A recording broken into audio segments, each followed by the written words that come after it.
Chapter 294. The smoke curled up and the wooden fish struck. Divine Jizi angrily pushed open the door, his face as dark as the bottom of a pot. The old monk stopped striking the wooden fish and looked at his old friend. I told you to wait and see, but you just had to be so impatient. Did you get frustrated? He's a bastard, Divine Jizi said with a bitter smile. I can't even talk to him normally. Which one of his words is serious? He's not a bastard. If he really was a bastard, why would we follow him for so long? The old monk shook his head. He's a smart person, too smart. He just used this bastard method to reject our request. Think about it, based on our many days of observation and understanding, has he really done something that we find unsightly? You mean he knows why we came, but he just doesn't want to be on the same path as us. He doesn't want to take on this responsibility, the old monk sighed. He's still young, still in the playful stage. Who would want to carry such a burden? Passing on the culture, protecting the dragon soul, these words sound easy to say, but it's hard to do. Someone has to do it, Divine Jizi said regretfully. There are still a few outstanding people in our generation. These youngsters, there has to be a few people who stand out. Didn't he already stand up? The monk said with a smile. He teaches and educates people traditional Wuxia culture. Facing the challenge of the Japanese sword god Chiba, he didn't back down. Didn't he already stand up? What's missing is just a ceremony. We just need to be patient and give them more time. I think these kids won't let us down. Who knows, they might even do better than us in the future. Wu Jizi nodded and said, Is he really the fated one? What? The divine fortune teller? Divine Jizi is starting to doubt his own eyes? This kid is a bit strange. Just sitting with him makes me easily angry, violent. Even the Lao Tzu cleansing mantra can't suppress it. Because you care, the monk said. If you don't care, why are you so angry? In your hands he is the most suitable inheritor of the Tai Chi painting, right? You think too highly of him, so you're more concerned about gains and losses. I almost wanted to squeeze his neck and force him to accept this task. Tian Jizi laughed heartily. However, it's impossible for this kid to escape from my grasp. You planted another seed? I just used our Taoist secret technique. Spring comes to withered wood in front of him. He stood outside the wall but couldn't enter. I think he would be interested in this. Amit Ba, you two continue to fight. Who knows, we might end up as a family, the monk said with a smile as he struck the wooden fish again. Talk. Fang Yen was very frustrated. He locked himself in his room, boiled a pot of water and poured it into a teacup. He held the teacup full of water in his hand and used the suction technique of Tai Chi to suck away the steam inside the teacup. The boiling water that had just been boiled immediately became cold water. He once again infused Qi into the teacup. The cold water slowly froze, then became a snow-white ice cube. He flicked his sleeves at the teacup. A scorching force blew through the mouth of the teacup, and the ice cube instantly melted into water. It was a simple cup of cold water. Fang Yen painfully banged his head against the wall. What's missing? What's missing? Fang Yen couldn't understand. Why did the same cup of ice melt with a flick of his sleeves and turn into hot tea? Why couldn't I do it? Why did I only get a cup of cold water when I melted the ice? This was the obstacle of consciousness. It was also called the critical point. From point A to point B was only separated by a thin wall. As long as one opened a door, they could jump from point A to point B. But where was that door? Don't underestimate this thin wall. Many times, it could trap a genius in the same place for the rest of his life. Fang Yen was walking on a road that no one had ever walked before. Or rather, someone had walked on this road, but he didn't know who, so he had no experience to learn from. He asked the old drunkard, and the old drunkard told him to explore it by himself. The road ahead was long, and he was also in the stage of exploration. Fang Yen could feel that he was the same kind of person as the old drunkard, and also the same kind of person as Yiro. However, Tian Jizi obviously stood at a higher level, a higher position. He could give him guidance. Fang Yen really wanted to grab him and ask him, "What's going on with me now? Why did the state of Tai Chi become completely incomprehensible and unfamiliar to me? What's its final form? What's my goal? What should I work toward?" Zhang Chen wanted to practice Qi by force, so he had his own confusion. Fang Yen also had Fang Yan's troubles. Fang Yen could answer Zhang Chen's questions, but few people could answer Fang Yan's questions. There were too many unanswered questions in his heart. and every answer was incomparably important to him. If Tianjizi could help him solve the problem, not to mention calling him master, he could even call him godfather. Other people could call him godfather for a bit of money, so what was wrong with him calling him godfather for the sake of his supreme pursuit of martial arts? Fang Yan really didn't mind. Bang, bang, bang. He knocked his head on the wall again and again. He really wanted to know, what did he do wrong? What did he lack? Bang, bang, bang. The sound of his head hitting the wall came again. Fang Yan looked at his head in confusion. It hadn't hit the wall. Someone was knocking on the door. Fang Yan walked over and opened the door. Jiang Qin was standing at the door in a nightdress with a smile. Fang Yan looked at Jiang Qin and asked, "Why aren't you sleeping?" "I can't sleep. So I came to chat with Mr. Fang," Jiang Qin said shyly. It was a little embarrassing to stand in front of his teacher in the middle of the night. "I'm already asleep," Fang Yan said. "Let's talk tomorrow. Hurry up and rest. We have to get up in a few hours to film. The next scene will be the scene of the sun rising. You have to rest well and show your most beautiful posture to the audience." Jiang Qin looked a little wronged, but he tried to smile and said, "Okay. Good night, Mr. Fang." "Good night," Fang Yan said with a smile. Jiang Qin turned around and left. He entered his room and closed the door. The door of the room next door opened. He stood at the door with a cardigan sweater over his pajamas. "She's sad," Xia said. "I'm also doing this for her own good," Fang Yan said. "One day she'll understand your painstaking efforts," Xia said. "She'll be glad to have a teacher like you." "It's late. Go to sleep," Fang Yan said.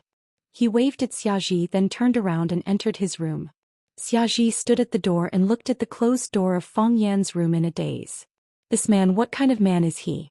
Because the entire crew lived on this floor, he refused to let students enter his room. He was worried that some people would see it and bring trouble to Jiang Qin. The entertainment circle was a circle of right and wrong. A small joke like Jiang Qin knocking on the door of a male teacher's room in the middle of the night might seem inconspicuous now, but when she really became famous, those hidden monsters would jump out and bring her a lot of trouble. Fortunately, he was very sober. When Xiaji saw Fang Yan for the first time, it was the scene of Fang Yan standing under the rising red sun and playing Tai Chi. Therefore, she stubbornly believed that it was the most beautiful scene and that such a scene must be included in her MV. Thus, the whole crew got up early the next day to shoot the sunrise. The two little girls, Jiang Qin and Yuan Lin, were in very good spirits. They took the initiative to help distribute lunch boxes to the staff of the crew. Fang Yan paid special attention to Jiang Qin and was relieved when he found that there was no abnormality. After all, she was just a child. Her mood was bad and good faster. After a night's rest, she probably couldn't remember what happened yesterday. Seeing that Xiaji was looking at them, the two looked at each other and smiled. The shooting plan was temporarily modified. They still shot the scene of the rising red sun, but the shooting location was not in the slightly flat sky, but in the Tiger Leaping Gorge. Song Gu thought that the terrain there was higher and the location was steeper. If it was filmed there, it would give people a more beautiful and three-dimensional feeling. More importantly, he was going to let Fang Yan do Tai Chi on the left side of the Tiger Leaping Gorge, and let Xiaji take Jiang Qin and Yuan Lin to the right side of the Tiger Leaping Gorge to do Tai Chi left and right, hard and soft. They did it at the same time with several cameras working at the same time. When the time comes, the edited MV must be beautiful. This was Song Ji's original words. Xiaji was a workaholic. After listening to Song Ji's explanation, he also felt that this idea was very good. Thus, the group rushed to the Tiger Leaping Gorge. The Tiger Leaping Gorge was the place where Fang Yan encountered the monster killer group last time. There were two tall cliffs on the left and right side. It was said that on the night of the full moon, a fierce tiger howled at the moon and then jumped from the cliff on the left to the cliff on the right. The monster group's grave was covered with weeds, but the Tiger Leaping Gorge was still gloomy and ghostly, giving people infinite temptation and pushing people away. Song Gu liked this place very much and said happily, "It's so beautiful. So beautiful. That's the feeling I want. Dark and lonely like an old man in his twilight years. But when the first ray of sunlight shines on the Tiger Leaping Gorge, it gives people a feeling of light and hope. It must be unbelievably beautiful." Xiaji was also very satisfied with this place and was full of expectations for the later filming. Because Fang Yan was the main character in the MV, he needed to play Tai Chi on the cliff facing the east. On the other hand, Xiaji, Jiangqin, and Yuanlin needed to go down to the mountainside and take the ropeway to the other side of the tiger-leaping gorge. Of course, Songgu also followed Xiaji to the other side. On Fang Yan's side, there was only an assistant director accompanying him. The assistant director asked Fang Yan to tie the rope, but Fang Yan waved his hand to indicate that there was no need. This level of danger was within his tolerance range. On the opposite side of the cliff, Xiaji, Jiangqin, and Yuanlin were being tied up with safety ropes by the staff. At this moment, Xianxia suddenly cried out in alarm and fell forward. There was a slope in front of her. Her body slid down the slope for a while and fell down the cliff. At this time, Xiaji's seatbelt was not yet locked. Chapter 295. In the blink of an eye, Summer, who was standing beside him, had fallen off the cliff. It happened too fast. It was so fast that it was hard for people to react. Songgu and the others didn't even have time to make a frightened movement or make any sound. They just shouted something. The summer disappeared from their eyes. Of course, this was just the reaction of a normal person. Fang Yan was not a normal person. When he heard Summer's exclamation, he already felt that the situation was not good. When he saw Summer's head sliding down the slope, he already had a premonition of what was going to happen. Therefore, when Summer fell off the cliff, Fang Yan had already finished 2 consecutive run-up runs. He tiptoed on the edge of the cliff and his body quickly fell to the cliff, rushing towards Summer, who was on the opposite side of the cliff. Whoosh! The wind was whistling in Summer's ears. She felt the cold wind of the canyon cutting her face. She felt her body was cold and stiff. Her mind was blank. She could only hear her own breathing and heartbeat. I'm going to die. She was really unwilling. Summer's heart was full of regret and regret. She was so young, she still had a lot of things to experience. She hadn't been in love, she hadn't fulfilled her music dream, she still had a lot of things to eat and a lot of places to go. How strange, it wasn't her own heartbeat. Her heartbeat wasn't so hard and her chest wasn't so wide. Summer opened her eyes and looked at Fang Yan's eyes. 1 second or maybe even shorter. Fang Yan had already looked away, but she felt an unprecedented sense of security. This sense of security made her body no longer cold, the flesh on her face no longer hurt, and her mind returned to normal. Damn. Summer thought angrily in her heart. She was jumping off the cliff like Fang Yan. Why could she still feel safe? What was safe? Would it be safer to die together? Summer and Fang Yan had known each other for a while, but it was the first time she was so close to him. She looked at his side profile.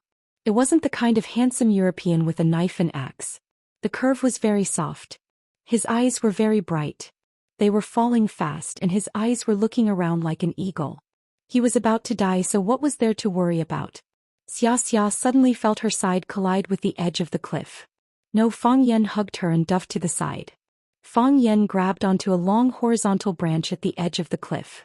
Because they were falling too hard, the tree branch creaked under their weight and their legs kept swaying in the air. From rolling down the cliff to stopping, the summer felt as long as a century. However, to Fang Yan it was merely a breath's time. Everything happened in the blink of an eye. Fang Yan jumped off the cliff to intercept Xiaxia Kiki. After gliding in the air for a few tenths of a second, Fang Yan hooked his hand and grabbed the tree trunk. Are you okay? Fang Yan finally had the chance to ask this question. I'm fine, Fang Yan. You? She really couldn't understand why Fang Yan would jump off the cliff to save her. Didn't he say that she wasn't his type and that they wouldn't have a future together? Was there a need to invest so much? Fang Yan didn't answer her question. He looked up at the sky and shouted, "Throw the rope down. Quick, put the rope down, put the rope down." Songgu and the security assistants on the top of the mountain finally reacted.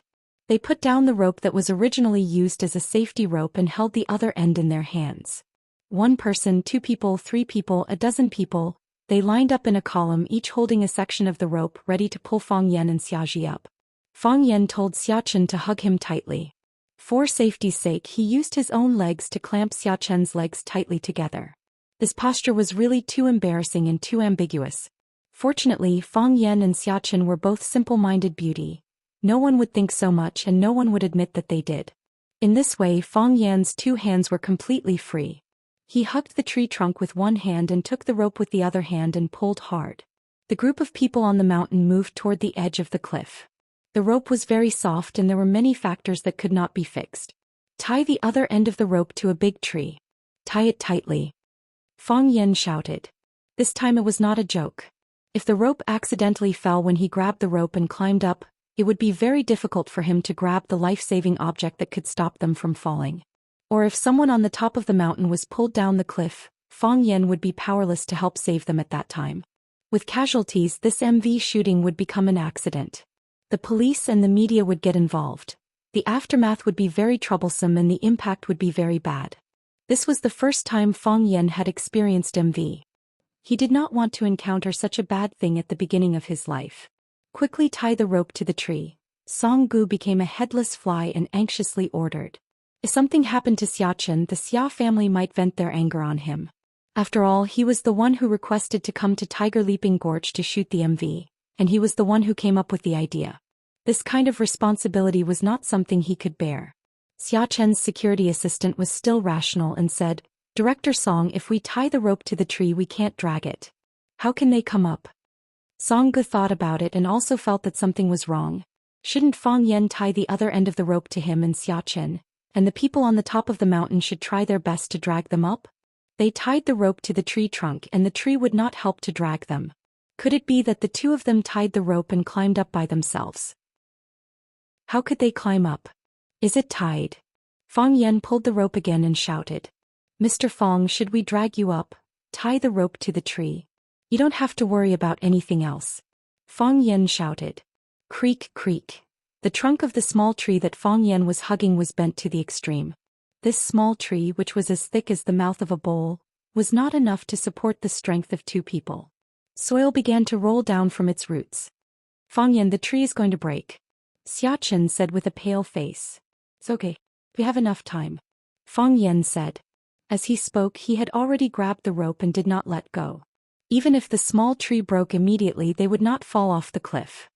It's tied. Song Gu shouted from the top of the mountain. Fang Yen was worried and pulled hard. The rope was straight and hard and the other end was tied very firmly. As long as the tree was strong enough, there should be no problem with the rope. All of you get out of the way. Fang Yen shouted. Song Gu looked around and asked, You said to get out of the way. Where should we go? No one answered because everyone saw a horrifying and thrilling scene. They saw Fang Yen hugging Xiachen with one hand and holding the rope with the other. After wrapping the rope around his wrists a few times, he swung his body towards the cliff on the right. They were like two gourds on a vine, crashing into the stone wall on the other side. Both of his feet stepped on the cliff, and his body once again rushed towards the cliff on the left. Both of his feet stepped on the cliff on the left and his body once again swung to the right. Back and forth, Fang Yen was like a naughty monkey playing on the two blades cliff. After borrowing strength several times, his body suddenly jumped high and jumped on top of Song Ji's head with Xiachen in his arms. The hero saving the beauty had to be cool. This was the second cool climbing posture that Fang Yen could think of. When Song Gu was still hesitating about where to hide, the security assistant pushed him away, which avoided the tragic fate of being kicked to the bottom of the cliff by Fang Yen and Xiachen. In that case, Song Gu would only have a dead end. Because the security assistant knew that Fang Yen would not play eagle fall for Song Gu. The security assistant really knew about safety. Xiachen lay in Fang Yan's arms and gasped. Until now, she did not dare to open her eyes. It was too exciting, it was really too exciting. She had made many movies and TV series, climbed mountains, jumped over rivers, and even played high-altitude leaps on the skyscrapers of Dubai. However, that was when there was a steel wire hanging from it. Moreover, most of the actions in the film and TV series were completed by post-production. The scene that you think is cool and exciting may just be completed in the recording studio. However, Fang Yen made such an action with one hand grabbing the rope. This is simply challenging human cognition. Song Gu sat on the ground and looked at Fang Yen with her mouth wide open. She was speechless for a long time. He didn't know if he was stimulated or scared. Maybe it was both. The three security assistants of the crew stared at Fang Yen. A bearded man gave a thumbs up to Fang Yen. The bearded man was called Zhou Xian, the head bodyguard of Xiachen. Originally, he did not like Fang Yen very much. He thought that he was just a pretty boy who knew a few tricks. Because he was good-looking and glib, he was able to get Miss Xiachen's trust. This feeling was as complicated and contradictory as the princess guarded by the warrior was taken away by the prince, and the daughter raised by the father was about to be cheated away by the bastard son-in-law. However, with Fang Yan's quick reaction after Xiachen fell off the cliff and his ability to climb at high altitude, his ability could kill them dozens of times. He came over and wanted to pat Fang Yan's shoulder, but he felt that this action was a bit disrespectful to an expert. So he took his hand back. He looked at Fang Yan and said, "Master Fang, thank you. Our brother's negligence caused Miss Xiachen to be in danger. If it weren't for you, the consequences would be unimaginable." The other two security assistants also came over to thank Fang Yan. They were smiling on their faces, but they were crying in their hearts. With this guy here, they were afraid that they would lose their jobs, right? Chapter 296. Jiang Qin and Yuan Lin were frightened. They stood together with Summer and were about to buckle the rope around their waists when Summer exclaimed and disappeared. The two little girls were deeply loved by Summer. When they were in Yanjing, they received a lot of help from Summer. Summer was usually busy with work, but she often asked her assistant to send them some daily necessities. As long as she had free time, she would drive to school to pick them up, and the three of them would go out to eat and go shopping together. Their relationship was not like that of master and apprentice, but more like that of sisters. Summer fell off the cliff. Their little faces were pale with fear and their legs were weak. They couldn't even speak. Fortunately, Fang Yan chased after them and saved Summer. Only then did they recover some spirit and strength. Jiang Qin and Yuan Lin rushed over and cried while hugging Summer. Life and death separated by a thin line. If it weren't for Fang Yan, they could only see Summer's corpse now. Maybe they wouldn't see it because they couldn't go down the mountain in such a short time. Because Summer was still lying in Fang Yan's arms, the two of them also hugged Fang Yan. From a distance, it looked like the four of them were hugging their heads and crying together. Summer finally came to her senses.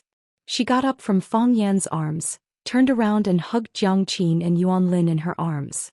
She comforted them and said, "Why are you crying? I'm fine, aren't I?" "Sister, you almost..." Yuan Lin wiped her tears and her little face was red from crying. "I thought I wouldn't see you." "Yes. As soon as we looked up, we couldn't see you. Then we saw them running to the edge of the cliff. Yuan Lin and I didn't dare to go over. We were so scared." Jiang Qin's eyes were also red. "With your omnipotent Mr. Fang here, sister will be fine," Summer said with a smile. She adjusted her mentality very quickly. "Look, aren't I standing right in front of you?" Jiang Qin and Yuan Lin looked at Fang Yan together. When they were about to thank Fang Yan, they found that Fang Yan was chatting with the security assistant. Fang Yan looked at the bearded Zhou Xian and asked, "Brother Zhou is a soldier?" Zhou Xian and his two brothers immediately became vigilant. They stared at Fang Yan and said, "Master Fang, why do you ask? He has been retired for at least 10 years, right?" Fang Yan said with a smile. "Although you've been away from the army for many years, your every movement still bears the mark of a soldier. For example, the way you stand, the tone of your voice, and some of the methods you use when you're on guard. You don't have to be nervous. I knew you were soldiers the moment I saw you.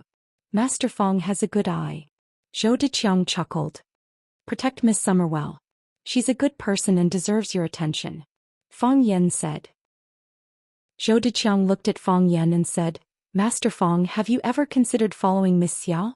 Miss Xia is a good person and treats you differently. If you guard her, you'll have a better development in the future." Zhou Xian was also a smart person.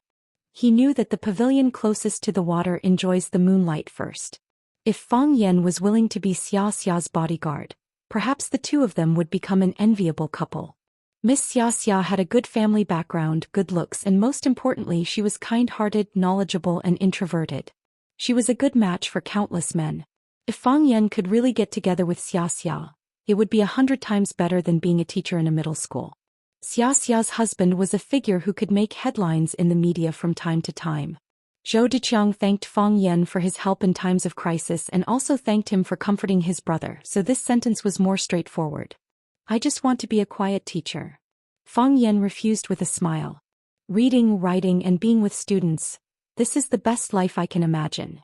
Zhou Xian and his two friends immediately blushed. They felt that their hearts were too vulgar and dirty, and they were not worthy to talk and chat with Fang Yan. It was blasphemy to look at them.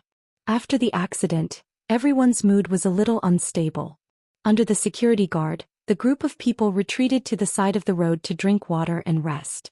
Song Gu was completely convinced by Fang Yan this time. No, it had risen to the level of worship. He now recalled how stupid it was to say that this guy had no talent and could not be used. He repeatedly expressed his gratitude to Fang Yan and hoped that they could contact each other more in the future. Fang Yan understood Song Ji's mentality and did not embarrass him anymore. Since there was no replacement for Xianxia, he would not say anything more. Song Gu squatted in front of Xianxia and said with a face full of fear, "Xianxia, it's all my fault. I really didn't expect such a thing to happen. If I didn't choose such a dangerous place to shoot, you wouldn't have encountered such danger. Why don't we change places to shoot the MV?" Many people in the entertainment industry were superstitious. They believed in all kinds of gods. Every time they started filming, they would hold a starting ceremony and pray to the gods to bless them with smooth sailing and smooth shooting. Encountering an extremely dangerous thing during filming like today, almost causing casualties, made them feel that this was not an auspicious place. Changing the venue was also a matter of course. "I almost fell off the cliff because I accidentally stepped on a snake. It has nothing to do with the venue you chose," Xiaxia said. "If you think this venue is not good enough, we can change to a better one. However, if it's just because of this sudden accident, I think it's still better to shoot here." "Fang Yan, what do you think? Next time tie the safety rope," Fang Yan said. "If I just happened to be dozing off or went to the toilet, wouldn't I not be able to chase after you to save you? Even if the others jumped down, they wouldn't be able to save you. Maybe they would fall even faster with you." A group of people laughed and the oppressive atmosphere finally eased a little. Xiaxia nodded and said, "Fang Yan is right. We still choose to shoot in Tiger Leaping Gorge and we still follow the original shooting plan. However, we must do a good job with safety measures. Not only me but also my dear and Shaolin. Every staff member must do a good job with safety measures. People who are not related to the filming should not go there. Just stand in a safe area and do the logistics work. Miss, this time we will do a good job with safety," Zhou Xian promised. "Yes. Don't feel pressured," Xiaxia comforted. When everyone went to work, Xiaxia sat next to Fang Yan. Xiaxia looked at Fang Yan and said, "You haven't answered my question yet." "What question?" Fang Yan asked. "Why did you jump down?" Xiaxia's bright and intelligent eyes stared at every frame of Fang Yan's facial expression and asked aloud. "As I can," Fang Yan said. Xiaxia angrily kicked Fang Yan and said with a wry smile, "What kind of answer is that? Do you think you're Wuxia mobile?" "I didn't think that much at the time." Fang Yan looked at Xiaxia and said, "If I didn't have this skill, I might have made the same choice as them. I would have shouted for help, Summer fell down, and then I would have waited for you to completely fall down, followed everyone to the Grand Canyon to find you, waited for the police to come, waited for your memorial service and maybe even shed some tears. However, with this skill I know I can save you. I know how I should save you and I have to save you. That's why I jumped." "Is that the reason?" Xiaxia asked. There was some regret, a little sadness but also a sense of relief and joy. After surviving a disaster there will be good fortune. Xiaxia thought it must be like this, right? "That's the reason," Fang Yan said. "It's not as complicated as you think. If Song Gu fell down, would you save him like this?" Xiaxia didn't know why he would ask such a boring question. Isn't this kind of unreasonable question that a 17 or 18-year-old girl would ask when she's acting coquettishly with her boyfriend? It's impossible to happen or hasn't happened yet and you have to find a definite answer. Isn't this making things difficult for people? Could it be that she had suddenly contracted the princess syndrome? Fang Yan said. "You're not a broad-minded man. Because he's your compatriot?" Xiaxia broke the casserole and asked to the end. "I'm not a broad-minded man, but I'm not a narrow-minded man either. Everyone has a family, parents and children. If something happens to them, the ones who will be hurt the most will be the ones who love them the most. If I can save a family from a tragedy, I'm willing to do whatever I can to save them. This is the meaning of my martial arts. This is the meaning of the existence of Kung Fu," Fang Yan said with a dignified expression and a sincere voice. "I just can't stand to see others cry. You guys are so great," Xiaxia said. She was very glad that there was such a group of Wuxia martial artists, which gave them a sense of security. Americans have Spider-Man and Batman, can't Wuxia have her own superhero? Besides, only after you save them can you see how grateful others are to you, Fang Yan said. At that time your heart will be like drinking a bucket of ice water on a hot day. You will feel that your whole life has been sublimated. My heart is very happy. Fang Yan looked down at the pool of blood on his pants and was shocked. He said, "Why am I bleeding? It doesn't make sense." He didn't encounter any danger at all. His actions to save people were very smooth and the process was very smooth. How did he get hurt? What's more, he was safe and didn't feel any pain. Xiaxia's face suddenly turned red. She fiercely glared at Fang Yan and said, "It's my blood." Chapter 297. Are you hurt? Fang Yan was shocked. He thought about it seriously. At that time he was quite careful to protect her. He didn't let her body touch the stone wall. When she fell on the tree he pressed his body on it first and then hooked the tree trunk with his hands.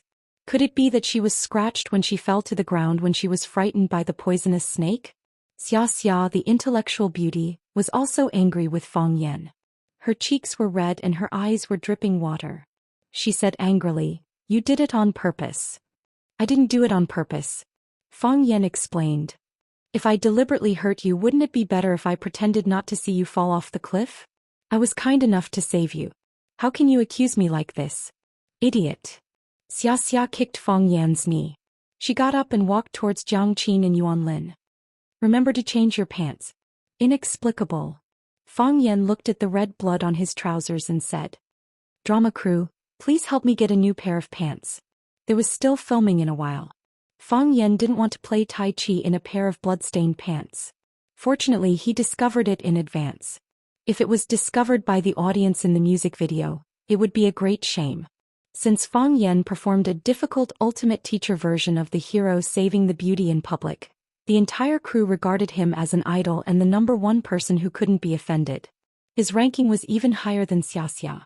In this high mountain, if he accidentally fell down, he hoped that the hero could save him once, right? Besides, if he offended someone and they beat him up, he wouldn't have the chance to fight back. Presumably, his good colleagues and friends wouldn't help him. Therefore, everyone agreed to Fang Yan's request. As soon as Fang Yan shouted that he needed to change a pair of pants, two girls from the drama crew immediately ran over with several pairs of pants and asked Fang Yan which one he needed. Moreover, a round-faced girl blushed and asked Fang Yan if he needed her help changing pants. After all, she was a professional in this area. Fang Yan refused. Did they think they were 3 years old? He couldn't even do something as simple as changing his pants? It was too infuriating. Due to the incident of falling off a cliff in the summer, the production team raised the safety level to an unprecedented level. Other than the actors and cameramen, everyone else retreated to a safe area. Several security assistants whipped all the surrounding bushes with sticks. If there were any venomous snakes or scorpions, they would either drive them away or beat them to death with a stick. They were also holding back their anger in their hearts. If it wasn't for that poisonous snake rushing to Xiaxia's feet, they wouldn't be so passive right now. Fang Yan went to the opposite cliff. "Walk over there." Ordinary experts would not easily make a move, and those who did so were definitely not peerless experts. In this regard, Shimen Chui Shui was very arrogant and pretentious. He first announced to the Jianghu, "If a sword is not unsheathed, blood will be shed." When an enemy came to challenge him, he killed him with a single slash. His friend came to challenge him and he killed him with a single slash. Her son came over to challenge her and she secretly beat him up, pretending that nothing had happened. In this way, who would dare to challenge him? No one dared to challenge him, and he was able to maintain his reputation of being undefeated. Therefore, Fang Yan always felt that Shimen Chui Shui was the smartest person in the Jianghu. Assistant Director Wang Ku treated Fang Yan differently this time. He personally walked to Fang Yan with the safety lock and asked, "Master Fang, you don't need this thing, do you?" "I don't need it," Fang Yan said. He wanted to do Tai Chi without any scruples. What was a rope tied around his waist? But the others must be tied up. Understood. Understood. Wang Ku said with a smile. How can they be compared to Master Fang? We were just talking about how you can see a tiger jumping from one cliff to the other on a full moon night. Although we didn't see a real tiger jumping, we saw Mr. Fang jumping off the cliff. He jumped off the cliff to save someone. This is much more exciting than a tiger jumping off a cliff. It's just a small trick. Director Wang, you flatter me. Fang Yan said with a smile. Master Fang, this is the appearance of a real dragon. It's not a real dragon. It's just a fake dragon, Fang Yan said modestly. Wang Ku opened his mouth but he didn't know how to continue. But he also realized that keeping silent was a very impolite behavior, so he quickly said, Mr. Fang, can we start? Miss Xia's side is ready. Fang Yan looked at the opposite cliff. Xia Jiangqin and Yuan Lin were dressed in black and stood in a triangle. Xia stood at the front while Jiangqin and Yuan Lin stood on the left and right of her. The three girls were beautiful and charming. Wearing tai chi they gave people a feeling of valiance. High mountains and deep valleys, the red sun rose and the fog filled the air, making them look like immortals. One could imagine the visual impact when all of this was put into the camera. Songgu raised her hand and shouted, "Action." Wang Ku shouted at the same time, "Start." So Fang Yan bowed slightly, held his hands in a circle and began to draw a circle with the tip of his foot. Summer also began to dance. Xia pushed her hand and Jiangqin and Yuan Lin followed. Xia turned around and Jiangqin and Yuan Lin also turned around at the same time. Several cameras moved at the same time, capturing the people on both sides of the cliff and making a moving picture. As the sun rose, rays of sunlight shone down, painting Fang Yan's body with a layer of gold. Even the mountains, the trees, the flowers, the grasses and the pitch-black stones began to shine with a golden light. However, in the place where the sun didn't shine, the darkness was still sleeping, and the evil was still spreading. A man whose entire body was covered in green was lying flat on the grass, his mouth emitting a soft hissing sound. He took out a shiny leather bag from his bosom and opened it. A small snake with a fiery red body crawled out of the bag. The snake had no eyes but it had a keen sense of smell. Urged by the hissing sound, it jumped up and rushed toward the forest in the distance. The man's triangular eyes showed a happy smile. He shook the leather bag and said in a very strange voice, "After drinking this bag of tonic, Little Red will complete the third transformation, right? What color will it become at that time? I'm really looking forward to it." Bastard. A clear shout suddenly came from behind him. The triangular-eyed man was shocked, and his body bounced on the ground and jumped up. He had short hands and feet and there was a black mole on his face with red hair. His face looked quite strange. When he got up he had already screwed the lid of the leather bag to prevent a drop of the liquid inside from leaking out. The triangular-eyed man stared at the Taoist priest on the tree. His voice was hoarse as if his vocal cords had been torn. He shouted angrily, "Who are you?" His expression was very vigilant and his eyes were staring at the man in front of him. When he was invisible he would set up a large formation of spiritual insects within 100 meters. Whenever there was a slight movement, the poisonous insects would make a sound to warn him. However, this Taoist priest came without anyone noticing. The spiritual snake formation was nothing, and he didn't even notice when he was a few meters away from him. It was really too strange. "Was the thing you released just now a blood eater?" Tianjizi asked coldly. "Who are you?" The triangular-eyed man asked again. "You nourish your blood with poison, feed your snake with poisonous blood, and know how to set up a large formation of poisonous insects. Are you the Xianxia Snake King?" Tianjizi exposed the triangular-eyed man's identity. "Who are you?" The Snake King felt extreme danger. This man had broken through his spiritual snake array and exposed his identity. Moreover, after knowing his identity, this man was still arrogant and did not put him in his eyes at all. He was a little annoyed. "It doesn't matter who I am. A poisonous creature like you who is neither human nor ghost should be killed by everyone," Tianjizi said coldly. He didn't even want to tell others his name. The meaning of this sentence was very simple and straightforward.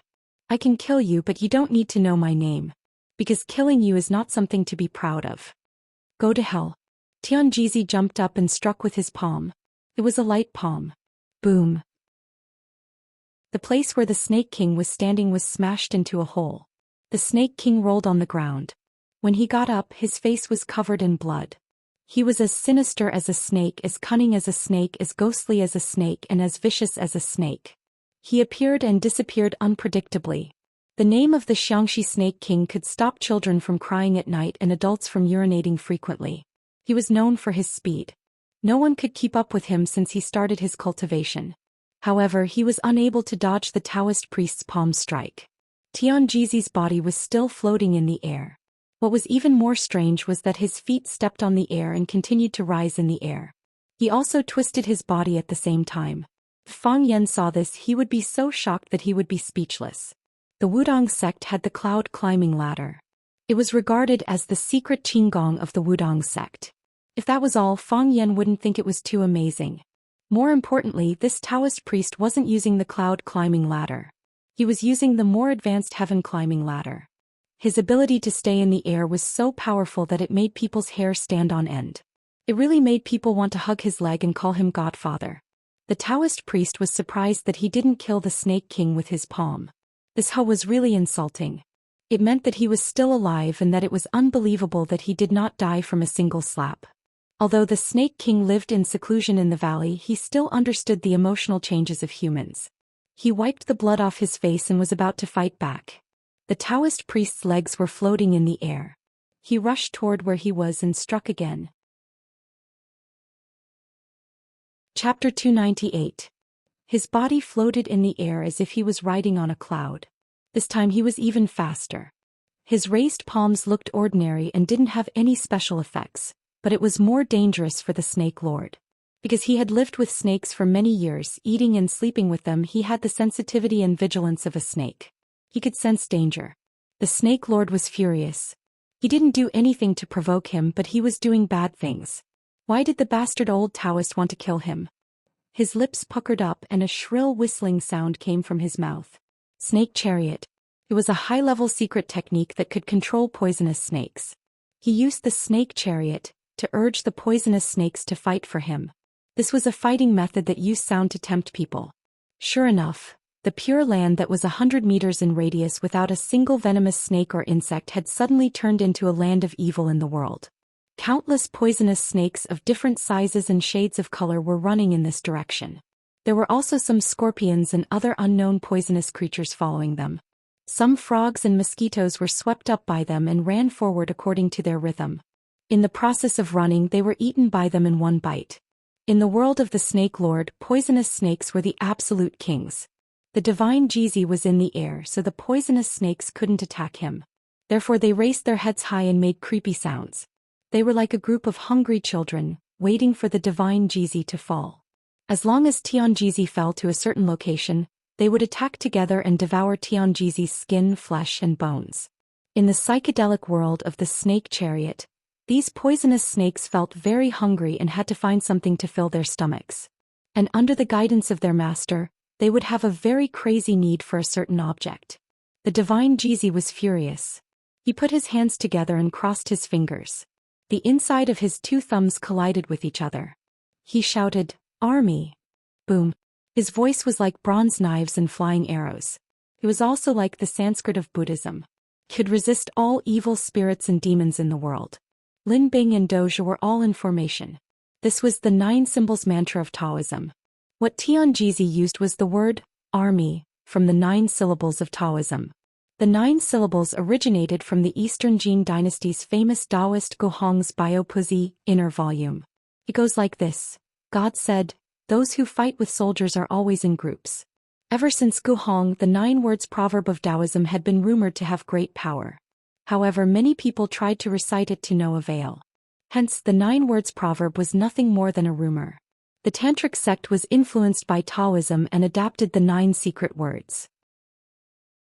He mistakenly copied array in front, as array in front, or display in front, and used it to this day.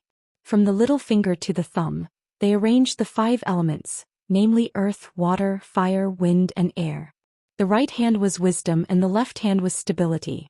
With the 10 fingers connecting inside and outside as the meridians, and the chi and chakras in the body as the weft, they practiced the 6 elements. It could be said that the esoteric sect had made the 9 syllable Sanskrit famous. However, the Taoists still maintained this secret technique. Of course, not many people knew about it. The fact that Tianjizi knew the 9 syllables of Buddhist incantation and was proficient in using it showed that he had a high status in the Taoists. The word army from Tianjizi was like a huge bell, solemn and dignified. The word army carried a strong killing intent and was very aggressive. When the poisonous snakes and animals heard the shout, they immediately retracted their raised heads. They actually cut off the sound field of the snake carriage and turned around to escape into the depths of the forest. In an instant, All the poisonous creatures on the ground were swept away. Only the Snake Lord was badly injured, bleeding from his 7 apertures due to the sound of the word, army. Tianjizi slapped down with his palm, and Snake Lord's body flew into the sky like an ugly puppet. The Snake Lord knew that he couldn't resist Tianjizi's attack, so he didn't resist it. Instead he borrowed the force to escape. He didn't expect that the dwarf-like body had great wisdom. Tianjizi cursed inwardly. When he was about to give chase again, the Snake Lord had already disappeared. Instead, black smoke spread out in all directions. Tianjizi waved his sleeves and walked in the opposite direction of the black smoke. The white-browed old monk sat on a boulder at the top of the mountain, meditating and chanting scriptures. Tianjizi didn't pay attention to him even when he came over. Tianjizi found a boulder and sat down to meditate alone. They had different beliefs, but they respected each other. It wasn't like thousands of years ago when the Buddhist and Taoist sects were sworn enemies and fought each other. After he finished chanting the Rangyan mantra every morning, the white-browed old monk opened his eyes and looked at Tianjizi. He said, "You Taoists cultivate fate. If you don't have fate, you won't even hesitate to kill. If you used a thunderous method right from the start, I don't believe that poisonous creature could escape from your hands. Regardless of whether it's fate or karma, we have to let nature take its course. This poisonous creature should be a calamity in that brat's life. Why should I disturb the cycle of the world? That poisonous creature is a bit strange. Aren't you afraid that it will hurt that brat? If the inheritor of the Tai Chi diagram we chose can't even deal with this little snake, how can we protect the peace of the Dragon Soul nation of Wuxia? You're even more stubborn." "Yes, I've given up," Tianjizi said. "The world asks us for karma. Who do we ask for the karma? What will come will come. What will go will go. Wind, rain, thunder, lightning, flowers bloom and wilt. All of them have their own destiny. Tampering with them at will result in divine punishment." "Then let's wait and see," the long-browed monk said. "Tang Xian has gone through 81 difficulties to obtain the scripture. This brat has to show some ability to get the Tai Chi diagram." Tianjizi smiled bitterly and said, "It's good that he's willing to accept it. If he doesn't, we can only let the other brats take advantage of it." "I'm afraid it won't be cheap," the long-browed monk said. He closed his eyes, put his hands together and once again faced the morning sun to do his homework. The sun was full of kindness and benevolence. Tianjizi chanted, "Immeasurable Heavenly Lord," and sat down cross-legged without saying anything. As soon as he sat down, his body became bright and dark. When the light was bright, so was he. When the light was dim, so was he. It looked quite magical. If Fang Yen saw this, he would probably exclaim that this old guy's entire body was a treasure. Fang Yen didn't have the clairvoyance eye, so he naturally couldn't see what was beyond his field of vision. He was busy practicing Tai Chi as the sun became brighter and warmer, his movements became bigger and bigger. He moved up and down, but it was beautiful and natural. On the opposite cliff, Xianxia led Jiang Qin and Yuan Lin into the climax of the 12 styles of Tai Chi. The boxing movements of the 3 beautiful women, one big and 2 small, were even more pleasing to the eye than Fang Yan's side. At least that was what the male compatriots thought. Click.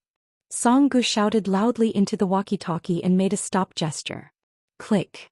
Wang Ku also hurriedly shouted to stop. The movement stopped and the machine stopped. Song Gu explained to Wang Ku and Fang Yan through the walkie-talkie saying, "Great, the performance is very good.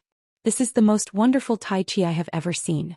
I can imagine how wonderful and beautiful it will be after it is edited. I can't bear to shout, but I have to shout. Master Fang seems to be in good condition, but Miss Xia and Jiang Qin and Yuan Lin are already tired, and their foreheads are full of sweat. Take a break for a while and then we will shoot some more shots." Xianxia was indeed a little tired. She had just experienced such a critical moment of life and death, and her performance in front of the camera was not as relaxed and casual as her usual Tai Chi. She also needed to pay attention to the language and emotional expression of the camera. Her body really couldn't hold on. Jiang Qin and Yuan Lin were even more tired. The amount of exercise this morning was much more than their usual training at school. Hearing that they could rest, the logistics staff immediately rushed over and helped Xianxia, Jiang Qin and Yuan Lin to rest on the platform. The staff also put away the camera equipment and withdrew from the dangerous area of the cliff. In the place where they had just left, A small fiery red snake crawled out of the grass with a hissing sound. After returning to the hotel, they took a shower and rested and then gathered for lunch. Lunch was not held in the internal restaurant of the Xianxia hotel, because everyone felt that the food in the hotel was not delicious. After asking the guide, the crew went to a restaurant that looked pretty good. The restaurant also maintained the characteristics of Xianxia Mountain. The restaurant was built against the cliff, and next to it was a bottomless valley. Of course, the side was blocked with thick branches to prevent guests from accidentally falling off the cliff. Mountain mushroom chicken, wild vegetable flour, fried wild eggs, fresh bamboo shoots fried with twice-cooked pork, white radish stew with a lot of chili and spices. It was full of aroma and spiciness, and everyone was sweating profusely. Songgu raised the cup of farm-brewed sour plum wine and said loudly, "The food is so delicious that I haven't had time to say until now. Everyone has worked hard today. Come, let's have a toast." Everyone raised their cups at the same time and drank the sour plum wine in one gulp. Fang Yan liked the taste of this kind of sour plum wine very much, and he could taste it.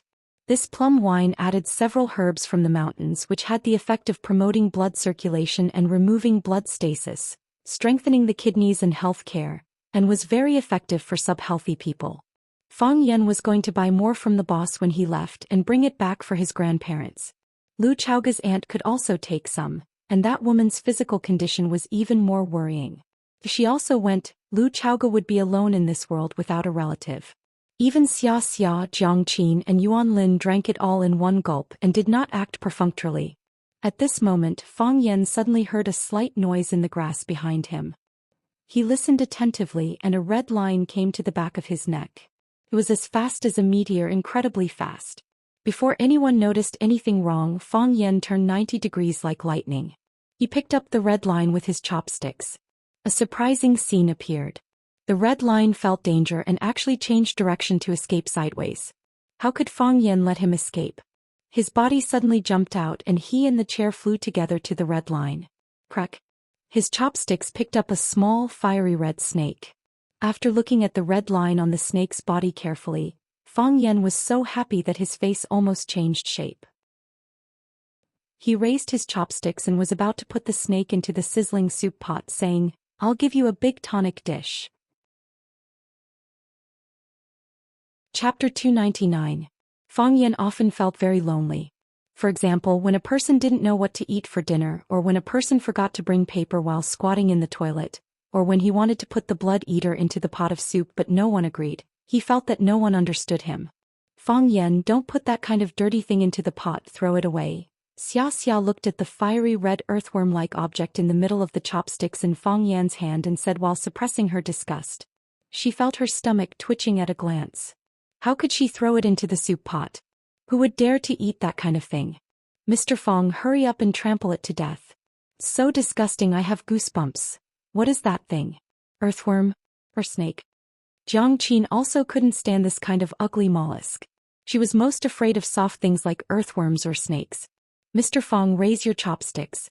"Yes, that's it. I'll take a picture and send it to my circle of friends." "Okay, I'm done, you can throw it away." "Throw it off the cliff, it's uncomfortable to look at." Yuan Lin's mentality was quite good, but her suggestion was still to throw this thing away. Others also wanted to suggest that Fang Yan throw this thing away, but because their relationship with Fang Yan was not as close as that of Jiang Qin and Yuan Lin, and because of the threat of Fang Yan's powerful force, they didn't dare to say it. Songgu opened her mouth, but finally decided to temporarily stand aside. "It's just a pot of soup, it's fine if it's ruined, but it's not good to offend Fang Yan." "Throw it away?" This group of prodigal women, they don't even know how precious this thing is. Things like ginseng, deer antler, bear paw and so on are not even dregs in front of it. This kind of snake is called the blood eater, raced with poisonous blood. Every time it sheds its skin, a cycle will occur. There are already 2 white lines on its body, and one has already appeared, which means that it is about to have 3 cycles. After 100 revolutions, the snake could transform into a flood dragon. The flood dragon experienced thousands of tribulations, ascended to become a dragon and controlled a region of rainwater. Of course, this was just a myth. However, most myths and legends actually had their origins. It was rare to see a vampire who was about to undergo his 3rd transition. After it completed its 3rd revolution, who knew what kind of existence it would become? Moreover, as a venomous snake that grew up on poisonous blood, its entire body was filled with poison. If the snake's venom was removed, its flesh would be unbelievably delicious. Fang Yan had eaten pufferfish before, and the taste of that thing couldn't be compared to this vampire. Of course, Fang Yan hadn't eaten a vampire yet. Because vampires were venomous snakes raised by humans, they were treated like precious treasures. Who would be willing to use one to make snake soup? Fang Yan gently sighed and said, "Since no one is willing to share it, then I will enjoy it alone. You can't say that I'm eating it alone." Fang Yan turned to the owner of the restaurant who had rushed over after hearing the news and said, "Prepare a glass bottle for me. The kind you used to make wine." "All right. Our restaurant makes our own plum wine. Sometimes when customers like it, they will ask us for a few bottles to bring back to show filial piety to their elders. So our restaurant specially prepared a lot of glass bottles that can hold up to half a caddy. I will prepare them for you right now," the owner said. "Master Fang, you want to use it to make wine?" Songgu asked curiously. "Yes." Fang Yan said. "Let me tell you, this snake wine is good stuff. Not to mention mosquito bites and all kinds of snake venom, it can even get rid of malignant tumors. Of course, you have already rejected my good intentions, so this thing is mine alone." "It's that magical?" Songgu asked uncertainly. "Can also strengthen the kidneys," Fang Yan said softly. Regret appeared on Songji's face and she said, "Then when Master Fang's medicinal wine is done, I will ask for a cup to drink?" "No problem," Fang Yan said with a smile. "That is, if you still have it when you come." Seeing Songgu staring at the vampire in the middle of the chopsticks, Fang Yan raised the vampire and handed it over, saying, "For you?" Songgu was so scared that she kept stepping back. He was still afraid of this weird thing. The owner quickly brought over a glass bottle with a rubber stopper. Fang Yan let the owner pull the stopper and then used the chopsticks to stuff the vampire in. This thing didn't have eyes, but it was extremely sensitive.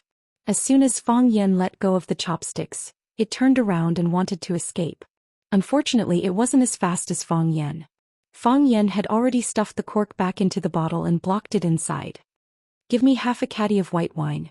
The strongest wine you have here," Fang Yan said. "Then Central Plains white? 65 degrees. The owner said. "That's it," Fang Yan said. So Fang Yan poured a bottle of Central Plains white with 65 degrees into the glass bottle. As soon as the white wine was poured in, the vampire desperately struggled and dodged in the bottle. Obviously it liked fresh blood, not this stimulating alcohol. Fang Yan closed the bottle and let it roll around inside. Bang bang bang, his strength was so great that the glass bottles were banging noisily from his slaps. Moreover, when Fang Yan deliberately put the bottle on the table to observe, the bottle kept shaking on the wooden table as if it could fall or fly away at any time. Screech, screech, screech. The sound coming from its mouth became louder and louder and then quieter. After 10 minutes it finally stopped moving. "Is it dead?" Yuan Lin asked curiously. The little girl was very interested in new things and she was the only one who ran behind Fang Yan to watch. Because she was lazy, she even put her chin on Fang Yan's shoulder. "It's pretending to be dead," Fang Yan said. "If we don't soak it for 7 days and 7 nights and open the bottle, it might escape. Of course it will escape if it bites someone to death. This kind of snake is very vengeful." Everyone's hair stood on end. Xiaxia said, "Really? This snake, it knows how to cheat? What kind of animal doesn't know how to cheat?" Fang Yan said with a smile. "People have their own ways to protect themselves, and animals also have their own ways to protect themselves. Besides, snakes are sinister creatures, so it's not strange that they know such strange tricks." Seeing such a monster swaying in front of them, everyone lost their appetite. Fang Yan looked at everyone and said with a smile, "Are you all full? Fuhrer, let's go back. I can also take this thing under the sun." On the way back to the hotel, everyone stayed away from Fang Yan. Who wouldn't panic if they saw him holding a bottle like that, as if he was hugging his own son with a face full of love? After escorting everyone back to the hotel safely, Fang Yan returned to his room. Holding the glass bottle in his hand and looking at the vampire that was pretending to be dead, Fang Yan's face became cold. Conspiracy. This was a killing trap. The snake that jumped at Xiaxia shouldn't have jumped out by accident, right? The snake was controlled by someone and scared the defenseless Xiaxia on the top of the mountain. Xiaxia accidentally fell off the cliff, and the only person who had the ability to save Xiaxia was himself. If the person behind the scenes continued to attack while he was flying down the cliff to save Xiaxia, he and Xiaxia would probably be in fatal danger. Why didn't he attack immediately? And the vampire in his hand didn't attack until it was time to eat. If it had appeared when Xiaxia fell off the cliff, then the situation might have been very different, right? Fang Yan didn't know that when the Snake Lord was about to control the poisonous snake to give Fang Yan a fatal blow, he was attacked by Tianjizi. Without the control of the snake chariot, the vampire's ability was greatly reduced, and he lost the best opportunity to attack. Who on earth dug such a big hole and wanted to bury himself in it? Fang Yan always felt that he was a good person, but why did a good person have so many disasters? I'm just AF * king talker, I'm not a big evil person, why does everyone have to make life difficult for me? Fang Yan put the glass bottle on the windowsill where the noon light shone. Sure enough, the vampire in the bottle was most afraid of sunlight. His body rolled and twitched in the bottle again. Fang Yan ignored it, closed the door and left the room. Big hole. Blood. Footprints. Fang Yan used a stick to check the viscosity of the blood and calculated the time. It happened to appear when Xiaxia fell off the cliff. The big hole was also turned over new soil. According to Fang Yan's eyes, it was blasted out by someone's energy because the soil was too broken and turned into powder. Only strength qi could indiscriminately grind the soil into powder. Fang Yan's expression was solemn. What kind of person could have such internal strength? Also, the person blasted it down from the sky, which was why the hole felt like it was being compressed. Fang Yan imagined the battle in his mind and realized that there were some actions that even he couldn't do, or could do better than the person who did it. Thinking of this, Fang Yan felt a little relieved. Xianxia Mountain wasn't small, but it wasn't big either. There were only two people who could have such skills. One was him and the other one didn't need to say who it was. Tianjizi helped him avoid a disaster. But if it was Tianjizi, why did he let the poisonous creature escape? If you want a disciple, you have to be serious. If you work half-heartedly like this, who would want to follow you? Fang Yan thought in his heart. He walked to the high valley and bowed slightly towards the east. He knew that he could see his gratitude. Or even now. Fang Yan thought happily. Bastard. At a stream at the foot of the mountain, a middle-aged Taoist saw Fang Yan like a black dot and gritted his teeth. Bowing is considered repaying a debt of gratitude? How can there be such a good thing? Just you wait, you and I are fated. Don't think of escaping from my palm. Chapter 300. When Fang Yan returned to the Xianxia hotel and was about to open the door of the room next door suddenly opened. Xiaxia, wearing a set of white casual clothes, stood at the door, poked his head out and said, I made a pot of pu'er tea. Do you want to come over and have a drink? I'm a little tired. I'll go back and take a bath. Fang Yan said. Then I'll wait for you. When are you coming? I'll help you soak it up. Xiaxia Kiki smiled as she looked at Fang Yan and said firmly. Fang Yan knew that he couldn't hide, so he turned around and walked in front of Xiaxia, saying, Then let's try your craft first. If I didn't insist, would you be unwilling to come over? Xiaxia knew Fang Yan's mentality like the back of his hand. He let Fang Yan in and said, I have something to ask you. Pu'er tea was indeed brewed in Xiaxia, but the tea was slightly cold and the taste was already the second tea. Fang Yan looked at Xiaxia, who said matter-of-factly, I drank the first one myself. The taste is a little light, you won't like it, but it suits my taste. The second one was the best. It was originally prepared to be used to entertain guests. I knocked on the door and you weren't in the room, so it was cold. I poured it out. Using the third tea to entertain you won't make you feel wronged, right? Of course not. Fang Yan watched Xiaxi's slender hands pour out the herbal tea in the teacup, and then pour in warm water to soak it again. After Fang Yan held a cup of hot tea in his hand and tasted it, Xiaxi asked, What's going on with that snake? Fang Yan looked at Xiaxi and asked with a wry smile, What did you find? I didn't find anything before. I thought it was just an accident and that the green snake that hit my calf was just a coincidence. Xiaxi said. But when we were eating, a second snake appeared and it was such a strange poisonous snake. I felt that something was wrong. Some time ago when I was rehearsing at Xianxia Mountain, I also encountered snakes. But those snakes turned around and ran away when they saw people and I couldn't catch up. Unlike the two poisonous snakes today who actually knew how to sneak attack and pretend to be dead, Fang Yan would never underestimate a woman's IQ. The women around him, whether it was Lu Chaoge, Qin Yitian, or even his childhood sweetheart, Phoenix, who had failed in his first love, were all extremely smart. Although Yi Ro was a bit barbaric and violent, no one dared to say that she wasn't smart. How could an unintelligent woman have such a high level of martial arts cultivation at such a young age? Therefore Fang Yan decided to be honest. Are you thinking too much? Fang Yan said. Someone was struck by lightning twice in a day. Such unlucky things can happen. What's the big deal about encountering 2 snakes in a day? Fang Yan, you're not honest.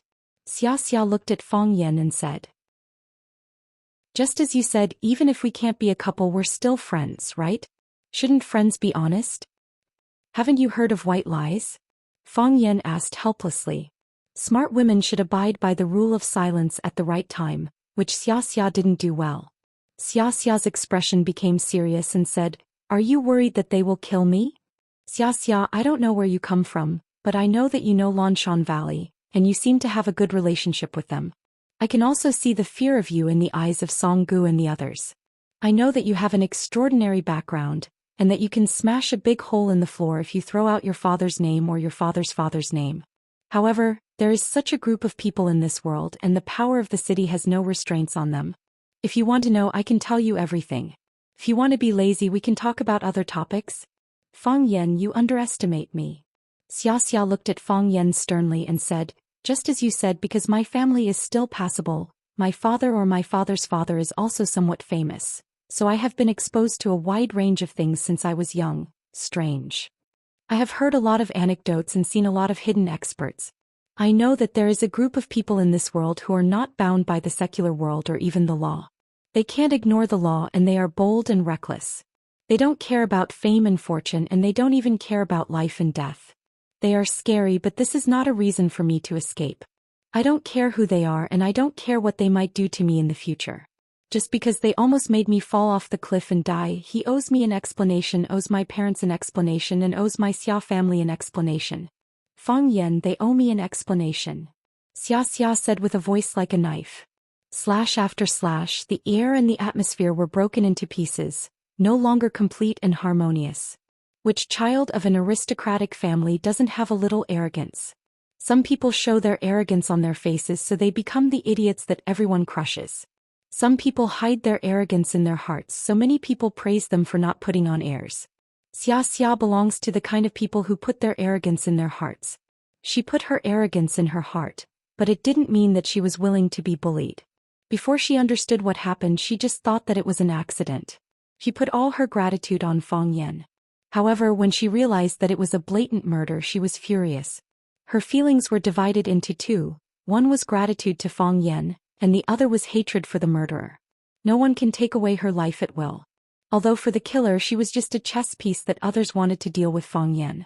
Fang Yan understood what she was thinking.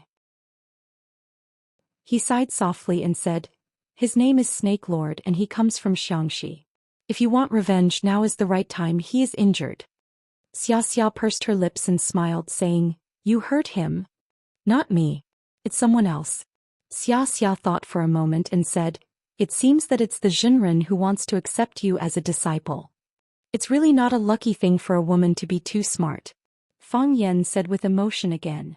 A senior said that a woman with great wisdom like a demon will either become a mistress or a nun. I know who the senior you are talking about is. Xiaxia giggled and said. Fang Yan asked with a smile, Who do you think it is? The Xin family's fairy soars into the sky to pick the clouds. Have you heard of this sentence? The smile on Fang Yan's face slowly froze, turning into an exquisite-looking genuine leather mask. There is no banquet in the world that never ends. This sentence is very tacky because such cases happen every day. Xiaxia brought Jiang Qin and Yuan Lin back to shoot a music video. After 2 days of hard work, one day was used to shoot the video and the other day was used to shoot some special scenes. The preliminary work was basically over. The post-editing and production had nothing to do with Fang Yan, and it would not be done in Hua City. There was an exclusive production company in Beijing in the summer. Of course, Fang Yan also made a request to Xiaxia. After the video was cut, he had to review it. If it did not meet his aesthetic standards, he had the right to ban the video. Everyone was well aware of what Fang Yan's aesthetic standards were. He was busy with work in the summer, so he flew to Xiangtan to participate in a charity song. Jiang Qin and Yuan Lin were supposed to go back to Beijing with the group, but the two girls were reluctant to leave. Jiang Qin asked for a leave of absence from Xianxia, hoping to stay at home with his parents for a day. Xianxia was kind, so he naturally agreed. Thus, Jiang Qin, who had obtained Xianxia's permission, secretly ran to Fang Yan and asked Fang Yan to agree to one of her requests. What request? Fang Yan asked. Go shopping with me. Jiang Qin said. Fang Yan had a headache and said, we are an adult and a child. If we walk together, someone will definitely scold me for eating young grass. Why don't you find someone else? Isn't Yuan Lin fine? Ask her to go shopping with you, okay? When we were in Beijing, the two of us would go shopping almost every day. Who wants her to accompany me? I want you to accompany me. Can you accompany me? Mr. Fang, please, give me a reason. Fang Yan was unmoved. I want to buy a gift for my dad. You can help me with it. Jiang Qin said. Where did you get the money? Stupid teacher. Didn't Yuan Lin and I participate in Sister Xiaxia's MV? We both have to get paid. Jiang Qin said proudly. I used to spend my parents' money. This is the first time I have earned money myself. So, the first thing I want to do when I get the money is to buy a gift for my parents. Seeing the girl's innocent and sincere smile, Fang Yan's heart was moved. He smiled and said, I don't know how many people want to shoot a music video for Xia Tian. She not only brought the two of you in but also paid you. Just because of your filial piety, I promise you. However, I know you only have one day off. So you have to stay at home with your parents all day tomorrow. Tomorrow night I will go shopping with you. If you accept my conditions, I will agree to your request. Jiang Qin stretched out his finger and said happily, Come, let's pinky swear. Pinky swear. Don't change for 100 years. Fang Yan didn't pinky swear with her. Who wouldn't change for 100 years with this kind of kid? Fang Yan had just walked to the school gate when the phone in his pocket rang. He looked at the caller ID and saw that it was Huang Haoran. He asked, Haoran, what's the matter? Mr. Fang, not good. Huang Haoran's voice was very anxious. The boys in our class fought with others. Fight? Who? Fang Yan asked anxiously. Is anyone injured? With students from Ivy High School. Huang Haoran said. 2 people were injured and have been sent to the hospital. Fang Yan had an urge to pinch those bastards to death. You're a student. Your occupation is to study hard and make progress every day. Why are you fighting? What's there to fight? If you want to fight, come fight with me. Go fight with Tangqing. Which hospital? Fang Yan asked while gritting his teeth. Chapter 301. As soon as Fang Yan hung up the phone, someone shouted in his ear, Mr. Fang, what are you doing? Baldy. No, Captain Kai was standing behind Fang Yan with a smile, looking at Fang Yan as if he was looking at his lover. Fang Yan quickly took 2 steps back and said, Captain Kai, what's up? Don't call me Captain Kai, just call me Baldy. It's friendly, Baldy said generously. He looked at Fang Yan and asked, Mr. Fang, are you going back for dinner? I'm going back. Fang Yan nodded. Hurry up and go back, Baldy said.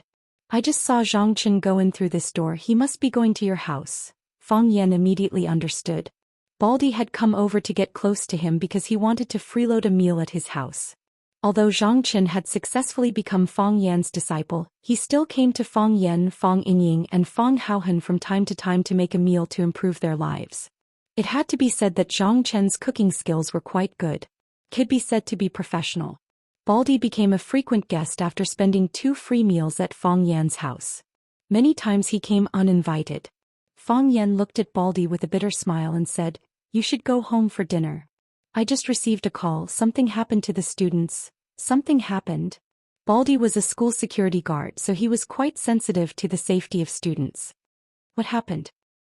A few students from my class fought with students from Evergreen High School. 2 others were injured and hospitalized. Fang Yan explained as he walked quickly to the side of the road, ready to hail a taxi. I have to go to the hospital. Baldy grabbed Fang Yan and said, Don't wait.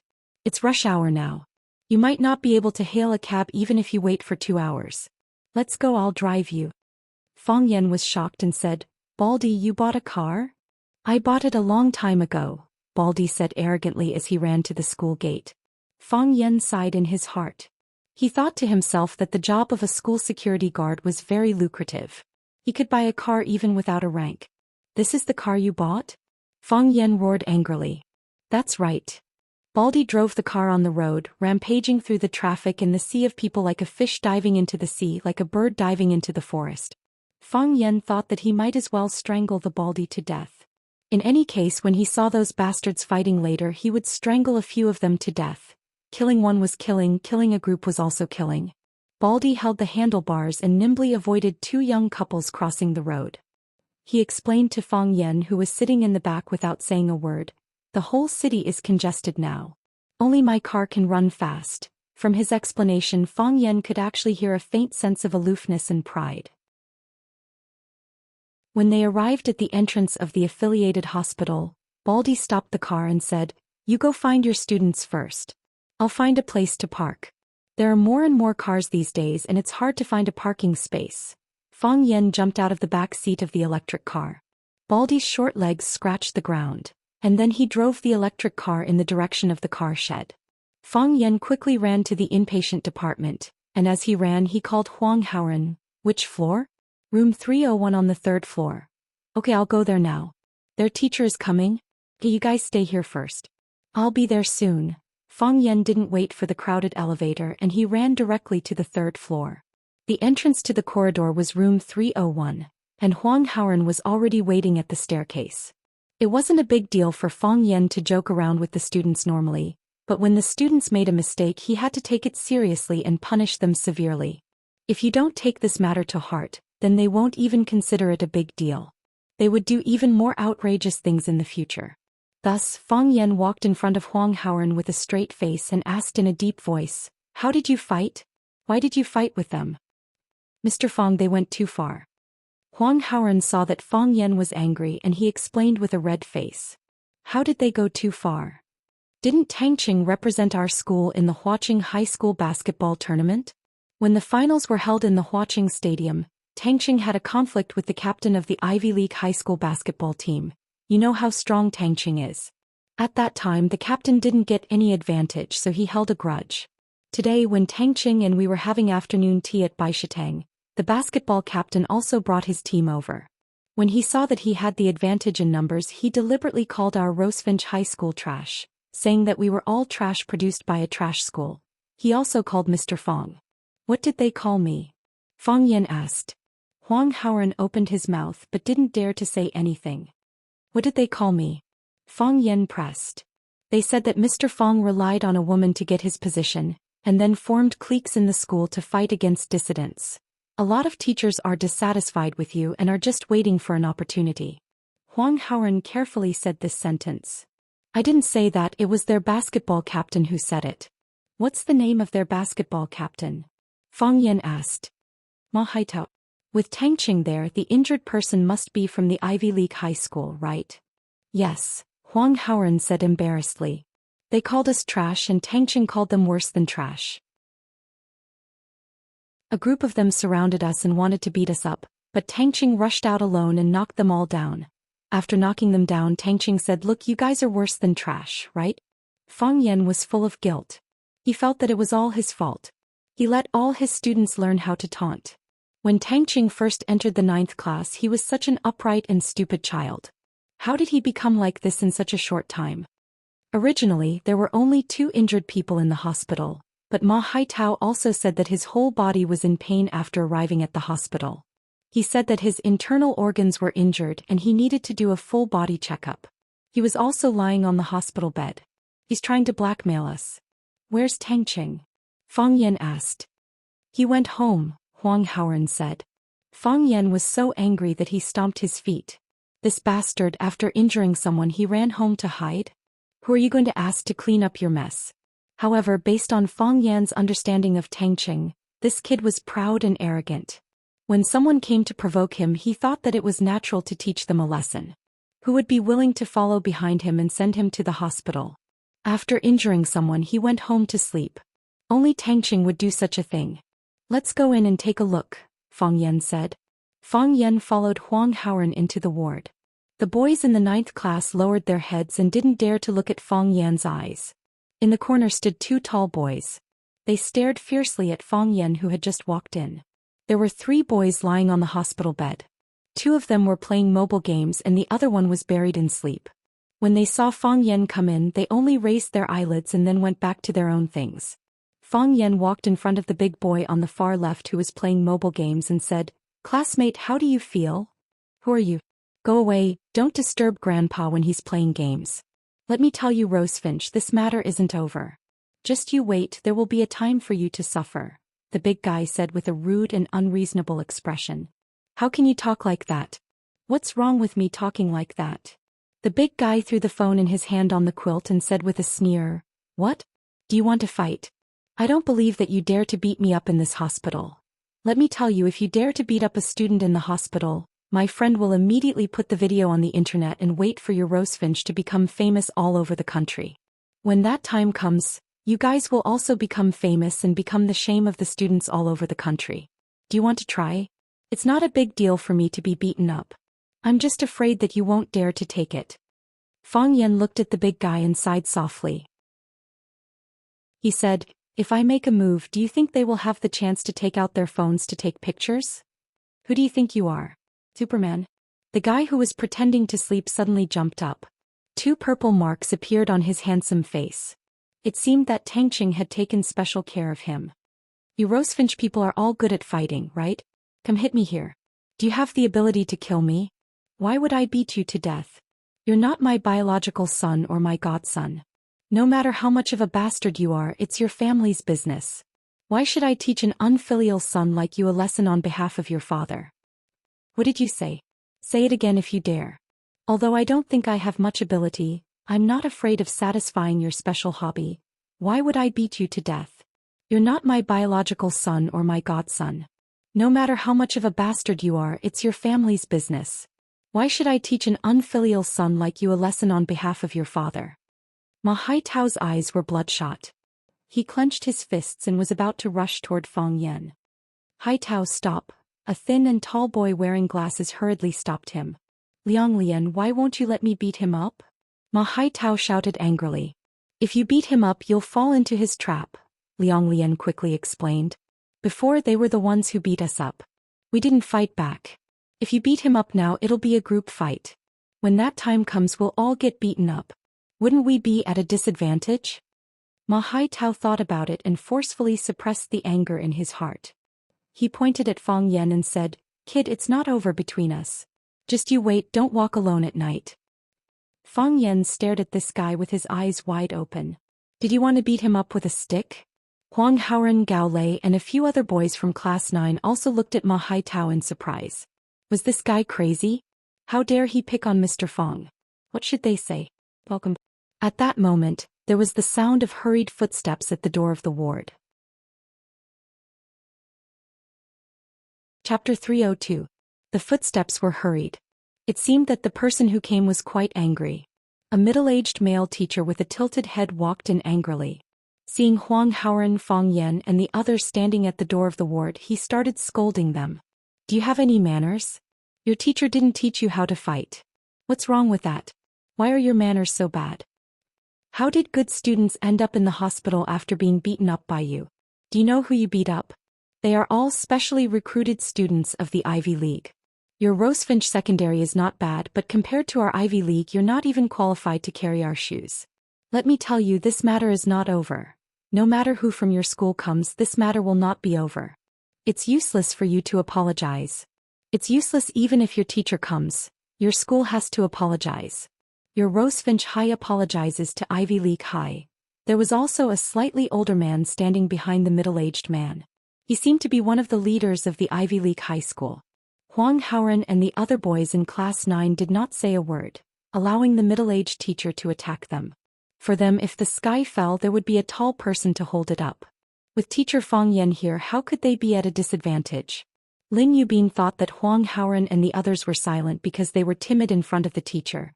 But he didn't know that these guys were all cunning and waiting to watch a good show. Lin Yubin was probably tired of scolding them. He pointed at the tallest Fang Yan and said, "Is there anyone on your side who can solve the problem? If there's no one, I'll call your headmaster. Coming, Fang Yan said with a smile.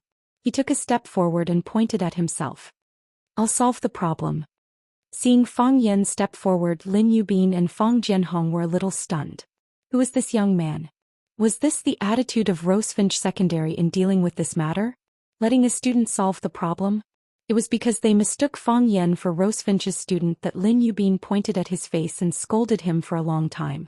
Lin Yubin and Fang Jianhong flew into a rage, feeling that they had been insulted. The few Ivy League students also had strange expressions on their faces. Could this guy be a student cadre? What made him think that he could erase a case of assault? Who would give him face? Who are you? Lin Yubin stared at Fang Yan and asked. I am their homeroom teacher, Fang Yan, Fang Yan said with a serious expression. The conflict between students from two different schools was a serious matter. Fang Yan had to handle it carefully. Otherwise, the school's reputation might be tarnished. It even caused a conflict between the two famous schools. I can handle this matter on their behalf. You're the full representative? This time Fang Jianhong couldn't hold it in any longer. What right do you have to represent them? You and I are not on the same level. Ask your dean to come over. Fang Yan looked at Fang Jianhong and said, I don't think this matter has anything to do with position. Right is right, wrong is wrong. Could it be that this matter is right if our school's principal comes? Just because you're the head of teaching and I'm just an ordinary teacher, this matter is wrong? If everything is right and wrong based on the importance of position and rank, then what's the use of us teachers? What do the students need us to teach? Huang Haoren and the others who understood Fang Yan's personality looked at each other and then quickly separated. They knew that teacher Fang Yan was going to play dirty again. You, Fang Jianhong looked at Fang Yan mockingly and said, what a sharp-tongued teacher. Just because you know how to talk, Rosefinch High School sent you over to solve the problem? Aren't they looking down on our Ivy League too much? Lin Yubin laughed coldly and said, I won't talk to you, I won't talk to you. If your school's leaders don't come, we will seal up the medical records of these students and send them to the Department of Education. I don't believe that the Department of Education won't give us Ivy League students justice. When that time comes, your Rosefinch High School will definitely have a hard time, right? Fang Yan sighed softly and said, aren't you going too far by doing this? Going too far? Fang Jianhong said with a smile. Your students injured our students and hospitalized them. Who's going too far? The doctors can prove whether your students are injured or not, Fang Yan said. But as a teacher, shouldn't you at least understand the cause and effect of the matter after coming here? You didn't ask anything and just grabbed Rosefinch's students and scolded them. Is this how you deal with the problem? Our students were seriously injured and hospitalized. Do you still need to ask about the cause and effect? Even if there's a dispute, you can't just hit people, right? Who allowed them to hit people? Who gave them the right to do so? Let me tell you, if you don't expel these students who hit people, we will take the case to the Department of Education, Fang Jianhong said angrily. Director Fang, there's another culprit, his name is Tang Qing. He's the one who hit people the most. He will also be expelled. Ma Haitao, who had been lying on the bed pretending to be dead, hurriedly got up and said something to Tang Qing when he heard that the students who hit people were going to be expelled. He hated Tang Qing to the core. This time, no matter what, he wouldn't let him get away with it. Tang Qing was such a jerk. He hit his face in front of the girl he liked. After that, he told his first love that such a beautiful girl being with such a scumbag was a form of self-defilement. He also asked for his first love's phone number. Even now, his first love was still infatuated with him. She didn't pick up his calls and didn't reply to his messages. He had a very bad feeling about this. He dared to run away after hitting people? This kind of student is really audacious. Fang Jianhong was so angry that his body was trembling. He didn't run away. He just felt that this kind of thing was very boring, Fang Yan said with a smile.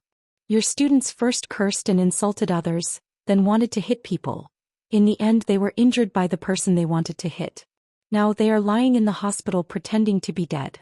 What kind of behavior is this? Shameless to the point of death? You're slandering me, Lin Yubin resolutely retorted. After hitting people, they still put all the blame on our students. Just thinking about it makes my heart cold. Whether it's like this or not, you can ask your students. Of course, I know that they definitely won't tell you the truth. You also don't want to believe the truth that you can't accept. You rushed here in a hurry. If you sincerely want to solve the problem, let's sit down and have a good discussion. Your students are responsible and my students are also responsible. Whoever should be responsible should bear the responsibility, and whoever should be in the wrong should apologize. I will definitely not be partial to my students, but if you keep pestering us endlessly and want to overwhelm us in terms of momentum or prestige, I'm afraid you will be disappointed. Director Fong, we didn't curse, nor did we take the initiative to hit people. It was Rosefinch's students who started it. Yes, that Tangqing thinks that he knows some kung fu, so he provoked us again and again. He even called us trash and said that Ivy League is a trash school, so we specialize in producing trash like us. Tangqing took a fancy to Zhao Lu, a girl from our school. He went up to Zhao Lu and asked for her phone number. Zhao Lu didn't give it to him, so he cursed at her. We couldn't stand it anymore, so we argued with him. These students from Ivy League came prepared. They had already discussed their lines and were not afraid that Fong Yan would expose them. You make it sound better than a song, Fong Jianhong said disdainfully. Your students hurt people, but until now I haven't seen you say a word of apology. Is this the attitude you have when dealing with problems? Director Fong, I would like to ask, from the beginning to the end, have you given me a chance to apologize? From the moment you appeared at the door of the hospital ward, you started to curse me and my students. Until now, have you discussed the truth of the matter with me? That's because you're not sincere enough. If you're sincere enough, you can also apologize when we scold you, Lin Yubin said. Fong Yan pointed at his face and said, What did you find on my face? What do you want to say? Lin Yubin said with an unfriendly look. He didn't care what he found on Fong Yan's face. Is there a word cheap written on my face? If not, why should I apologize to you when you scold me? It's fine if you don't want to apologize. Then wait until we hand over the evidence to the Department of Education. The Department of Education will punish you. At that time the problem won't be solved with an apology. Fong Yan nodded and said, As you wish. I believe that the leaders of the Department of Education will clear our names.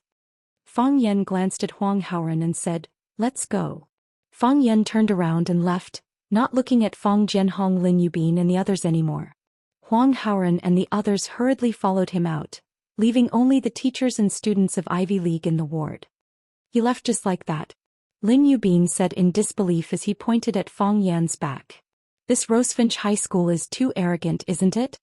Each of you write a confession letter and send it to the Department of Education with the medical records. Fong Jianhong said with a sinister smile. This time Ivy League and Rosefinch will not rest until one of us is dead. Ma Haitao's face showed a proud expression and said, Director Fong, I'll call my father now. Ma Haitao's father worked in the Department of Education and was quite powerful. This was also the main reason why he could be specially recruited by Ivy League and not be expelled for causing trouble everywhere. Director Fong said with a face full of smiles, Send my regards to Director Ma. Tell him that I'll visit him when he's free. No problem, Ma Haitao said with a reserved smile. Ma Haitao called his father in front of everyone and pretended to be extremely wronged and said, Dad, I've been bullied, you have to help me get justice. Shut up. A dignified man's voice came from the other end of the phone. I know what kind of shameful things you've done. Immediately apologize to Rosefinch's teachers and students. If they don't forgive you, I'll come back and break your legs. Ma Haitao's face was pale. This time he was really scared sick. In order to show off that he had a director father, Ma Haitao deliberately put the phone on speaker. So, everyone heard Director Ma's words. Fong Jianhong's face was extremely ugly. How could this be? Chapter 303. Fong Jianhong was unwilling. He took the phone from Ma Haitao and bowed respectfully. Hello, Director Ma, I'm Jianhong. I'm with Haitao. I think you have some kind of misunderstanding about the child. Haitao is the victim. He was injured without doing anything and is now receiving treatment in the hospital. Is Director Ma free? I want to rush over and report to you in person. Director Fong. Director Ma was no stranger to the school leaders of the Ivy League.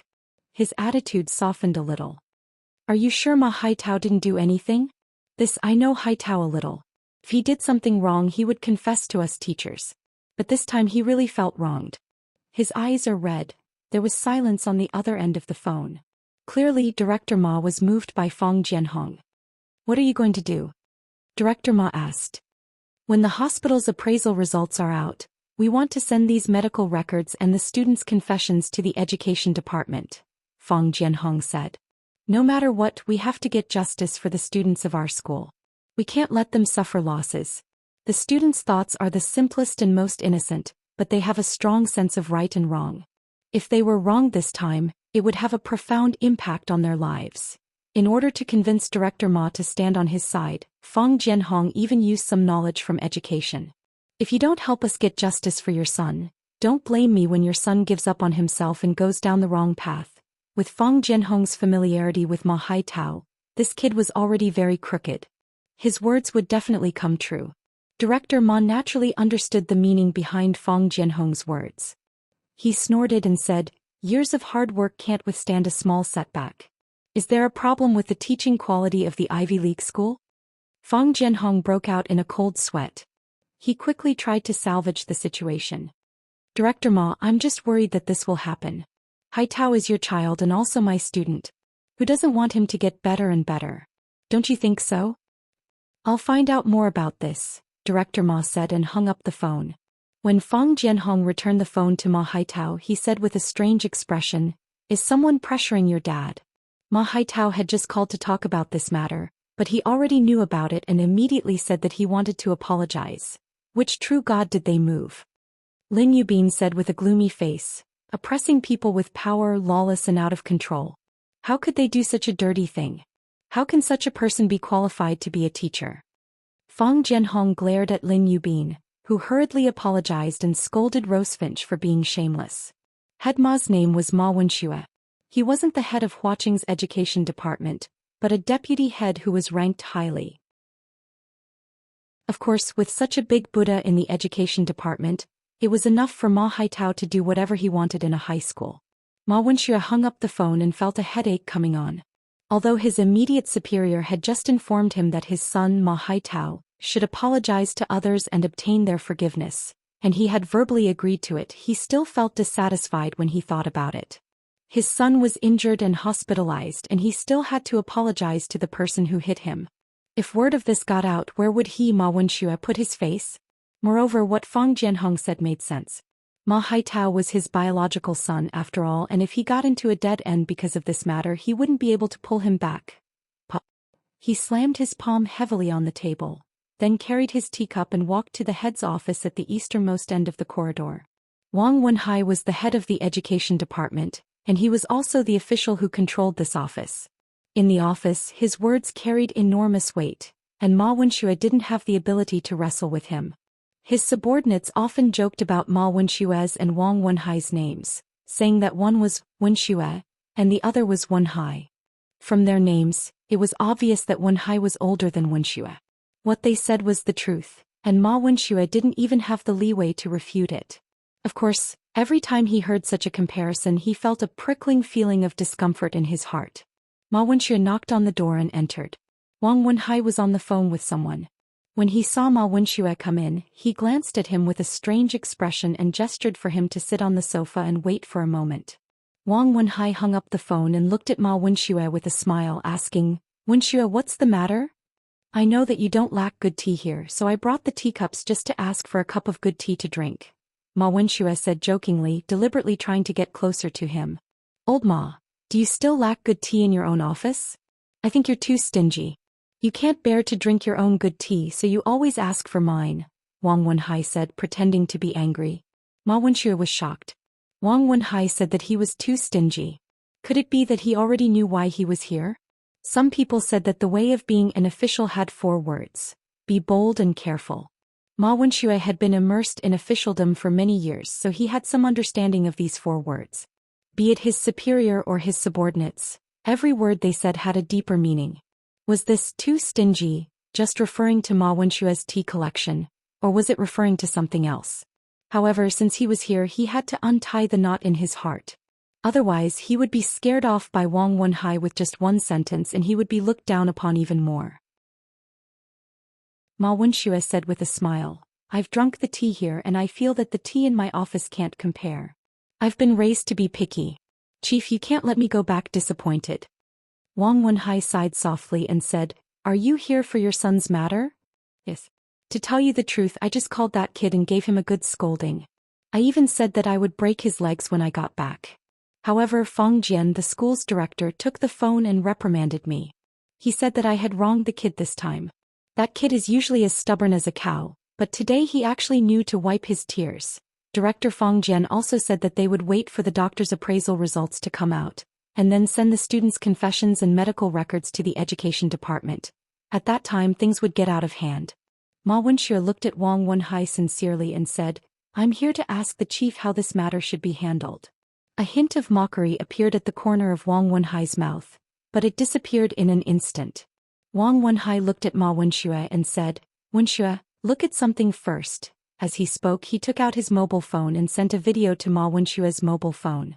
As soon as Ma Wenhai opened the video, the sound of his son Ma Haitao, cursing like an unscrupulous hooligan. If he couldn't scold him, he would beat him. If he couldn't beat him, he would cry.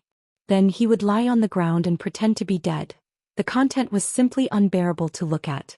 Ma Wenxue had never thought that his obedient and sensible son would have such a side to him. Ma Wenxue felt as if he had been struck by lightning. He knew that he had been completely tricked by those bastards. The people over there had such evidence in their hands, and they could also send it to Wang Wenhai's book. This matter would not be easy to resolve. Wang Wenhai looked at Ma Wenxue and said, Did you see it clearly? Chief, I was deceived by that bastard, Ma Wenxue said in a dry voice. Old Ma, originally, for your sake and for the sake of the education department, they were prepared to turn this matter into a small one. This video will end here with me. That's why I called you and asked you to tell Haitao to apologize to the others, and this matter would be over. But since you feel that your son has been wronged and the Ivy League wants to seek justice for their student, it seems like we can't suppress it anymore. I'll leave this matter to you, Wang Wenhai said. I'll leave it to you. I believe that you will definitely be able to handle this matter impartially. I will. I will definitely handle this matter impartially. I will not be biased just because one of them is my son, Ma Wenxue said as he nodded solemnly. He felt extremely uncomfortable in his heart. He knew that his son was going to be unlucky and the Ivy League was going to be unlucky too. If they weren't unlucky, then he would be the unlucky one. What a scam, he cried miserably in his heart. When Feng Yan brought a group of students downstairs, he happened to bump into Baldy, who had just parked his car and was running upstairs. Baldy saw Feng Yan and asked, Has the matter been resolved? Not yet, Feng Yan said. Then why did he leave?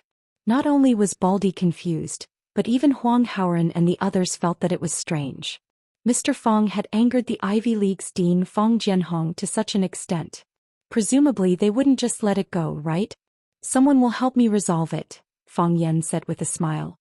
He turned to look at Huang Haoren and the others and said, I won't ask you to write a reflection letter, so you probably won't feel that you've done anything wrong. I want you to write down the course of events and then think about whether there's a better way to resolve the problem. I have a language class tomorrow afternoon, and I'll look for you at that time to get your answers. All right, Mr. Feng, the students replied. Feng Yan looked at Baldy and said, Let's go. Drive me back. The students all laughed and said, Mr. Feng, you came here in Baldy's battery-powered car? These guys all knew that Baldy's car was a battery-powered car. Only I have too high expectations of him. Just as Baldy drove Feng Yan to the entrance of the hospital, a white BMW stopped in front of them. Tangqing opened the door and got out of the car. He looked at Feng Yan, who was sitting in the back seat of the battery-powered car, with a smile. Feng Yan jumped out of the battery-powered car, looked at Tangqing and scolded, You bastard, you still dare to run over to see me? You hurt someone and ran away. Don't you have any shame? Who are you going to let clean up after you? Stop scolding, I know you're not angry, Tangqing said jokingly. Feng Yan was very depressed. He felt that he had been completely seen through by these students. Chapter 304. Feng Yan got into Tangqing's BMW, and the driver went out to smoke, leaving the space to the teacher and the student. Feng Yan looked at Tangqing and said, Is the problem solved? If not, how would I dare to come to see you? Tangqing said with a smile. I was the one who beat them up. I can't just leave Huang Haoren and the others there to clean up my mess. Of course, I guess that Huang Haoren would definitely call you. He is your absolute confidant. He can't hide anything from you. How far are you going to go? Fang Yan asked. Fang Yan was a teacher and he had a deep understanding of his students. Tangqing was a talented and arrogant person. Moreover, Fang Yan knew that Tangqing and Qin Yitian had always had a good relationship. Qin Yitian had such a shocking background. How bad could Tangqing be? Moreover, it was precisely because of Tangqing's extreme pride that he would take responsibility for what he did. He would never push the responsibility to others. Knowing that Tangqing was involved, Fang Yan was no longer worried that this matter could not be solved. He also did not worry that the result of this matter would be unfavorable to them. No matter who dealt with this matter in the end, they would have to give face to the Tang family. If the Tang family spoke. The reason why Fang Yan rushed here was that he was worried that his students would be hurt. However, after confirming that the students were not hurt, he was worried that the result of this matter would be unfair. Of course, this unfair and unjust mainly referred to the students of the Ivy League. You see, there are such selfless men in the world. He knew the power of the Tang family. He knew that if the Tang family spoke, even if Tangqing really hit people without reason, this matter could only be left unsettled. However, Fang Yan did not want to see this result. He hoped that his students could understand the meaning of right and wrong. He hoped that his students would know the big picture. He hoped that his students would not be infected with the bad atmosphere of society. I was wrong, I apologize. If you are wrong, you will bear the consequences. Using one's power to oppress others was the worst thing to do. If they succeeded this time, they wouldn't think about right or wrong when they encountered similar situations in the future. Instead, they would think about who could help solve the problem. Students were the hope of the future of society. If the hope of the future was all like this, then where was the hope? Fang Yan was willing to discuss with the teachers and leaders of the Ivy League school to determine the nature of this fight. In the end, it was wrong for students to fight. He loved his students, loved the children of Class 9, but he would not indulge them too much. However, the performance of the Ivy League was really disappointing. This was also the reason why Fang Yan left angrily and allowed the situation to develop naturally. He knew that there was no way he could reason with Director Fang, who was full of power, and Teacher Lin, who scolded him without asking about the cause and effect. Since you don't want to accept my kindness, then I'll treat you like a fart. He could do whatever he wanted with it. That depends on what they choose. Tangqing smiled proudly. Anyway, I've done it politely and appropriately. If they want to turn a big problem into a small one, I can let them go. I'm a low-profile person. I don't want to cause a storm in the city and let others see me as a joke. How big is a small problem? To tell you the truth, I feel very embarrassed to hit them, but if they don't know what's good for them, then they can only blame it on their bad luck. I've already prepared a feast for them. Tangqing looked at Fang Yan and said, however, Mr. Fang came out so quickly. It means that the old guys over there are not easy to talk to, right?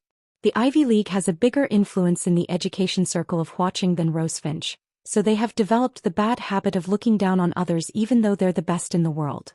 This time I'll teach them a lesson. What did you do? Fang Yan asked. I just asked someone to help me take a video of them arrogantly scolding people and taking the initiative to hit people. Tangqing smiled slyly. Didn't you teach us? If the enemy doesn't move, we move first. Once we've identified our enemy, we have to think of a way to make ourselves invincible. This is what I taught you. Absolutely. Using a phone to take pictures again. Isn't this too lame? Why don't you use such a useful technique? Tangqing asked.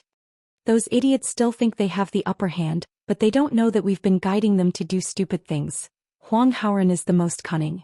He keeps showing weakness, but when he does, he shows his unyielding heroic spirit. They're about to go crazy with anger. Who else should they hit if not him? They wanted to beat up Huang Haoren, but you stood out to turn the tide and beat them down. That's because they're not strong enough. I can't do anything about it. I know your ability. There's probably no one in the entire student world of Huaqing who's your opponent. Fang Yan looked at Tangqing and said, try not to use your fists to solve problems in the future. You're a student after all. Actually, I don't want to either, Tangqing said. But Mr. Fang has already set an example. I have no reason not to follow the teacher's example. Seeing Fang Yan's murderous gaze, Tangqing said casually, Mr. Fang, why didn't you shout in class about such a big event like the battle between you and the Japanese sword god? If you did, I could have brought my classmates to pull up banners and shout slogans for you. Unfortunately, I found out too late. I didn't see Mr. Fong's heroic appearance when he defeated the Japanese sword god. What a pity. Get lost, Fong Yan said angrily. This is my car. Fong Yan was stunned. He opened the door and was about to get out. Mr. Fong Tian, is she okay? Tangchi asked from behind. Fong Yan's body stiffened. He said without turning his head, I don't know. Forget it, I won't ask. I hope she's fine. Tangching sighed softly. He sat back in the back seat of Baldy's electric scooter and let Baldy pull him through the noisy crowd. He saw the numbness and exhaustion on other people's faces, and they could also see the pain and sadness in his eyes. They were all people with stories. Jiang Qin looked really happy. She had been smiling since the moment she saw Fong Yan. She smiled and said to Fong Yan, Mr. Fong, are we going to Zhuangyin Street or Friendship Square? She smiled and said to Fong Yan, Mr. Fong, can you treat me to a bowl of fish balls? I like the fish balls here the most. She smiled and said to Fong Yan, Mr. Fong, why aren't you talking? Come, smile. She kept talking, kept walking and kept trying all kinds of snacks. Of course, because she was too lively, Fong Yan was dragged by her to talk, walk and eat snacks. Jiang Qin held a skewer of grilled squid in her left hand and a skewer of roasted corn in her right hand. She said with a face full of happiness, Mr. Fong, I think this kind of life is the happiest. Do you think I'm a good for nothing? Jiang Qin didn't know that when she stood on the world stage with a guzheng in her arms and carried forward Wuxia's classical music to the world, and was called the moon goddess by humans, what she missed the most was this kind of carefree civilian life with grilled squid in one hand and tender corn in the other. Fong Yan looked at Jiang Qin and said with a smile, it doesn't matter if you're successful or not. It's important to find happiness. If you think this is good, then pursue and enjoy this kind of life. No one said that you have to have a bright future. That's not feasible.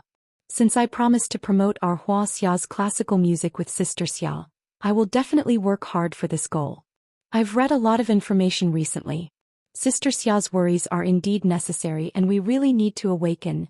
It's good that you can persevere, Fong Yan said. You've been busy eating along the way. Have you thought about what gifts to buy for your parents? Mr. Fong, do you have any good recommendations? Your dad likes to drink, but there's no point in buying wine. It's better to buy a watch. Fong Yan put forward his suggestion seriously. He promised Jiang Qin to come over and help her choose a gift, so he had to fulfill his responsibility. Jiang Qin was also Fong Yan's teacher. He was happy to see his student show his love in front of his own father, not his godfather. Jiang Qin's eyes lit up and said, yes. I'll buy a watch for my dad. Who says a butcher can't wear a watch? A butcher's daughter must let her father wear a watch. After confirming his father's gift, Jiang Qin took Fong Yan's hand and ran to the friendship building next to them. There were many brand counters there, including mid-range and high-end brands. Fong Yan and Jiang Qin discussed for a while and prepared to buy a mid-range brand watch worth a few thousand yuan. In this case, even if Jiang Dai knew the value of the watch, he would still be willing to wear it.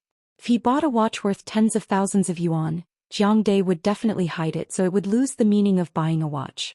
Fong Yan let Jiang Qin pick the watch first and he walked to the restroom of the mall. He came to the restroom and was about to unzip the water when his hand suddenly stopped. He saw a frog. A green-skinned frog the size of a palm was squatting in the urinal, staring at him with wide eyes. Did not say a word, just like a plastic toy. However, Fong Yan knew very well that it was indeed a frog, a living frog. Fong Yan could see its eyes moving, could see its puffed cheeks moving up and down, could see its mouth opening and closing. Seeing a green frog in a urinal in a big city. Didn't this scene look very strange? If it were you, how would you deal with it? Fong Yan held his breath and a strong heat flow poured over the frog's head. Croak, croak, croak, the frog cried fiercely.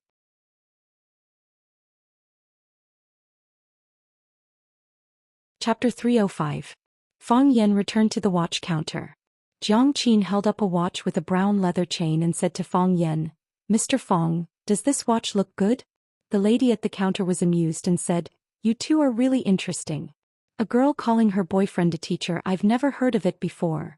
Fong Yan quickly explained, I'm really a teacher and she's my student. The lady at the counter smiled, but the way she looked at Fong Yan was a little strange. What teacher would bring his student to buy a watch?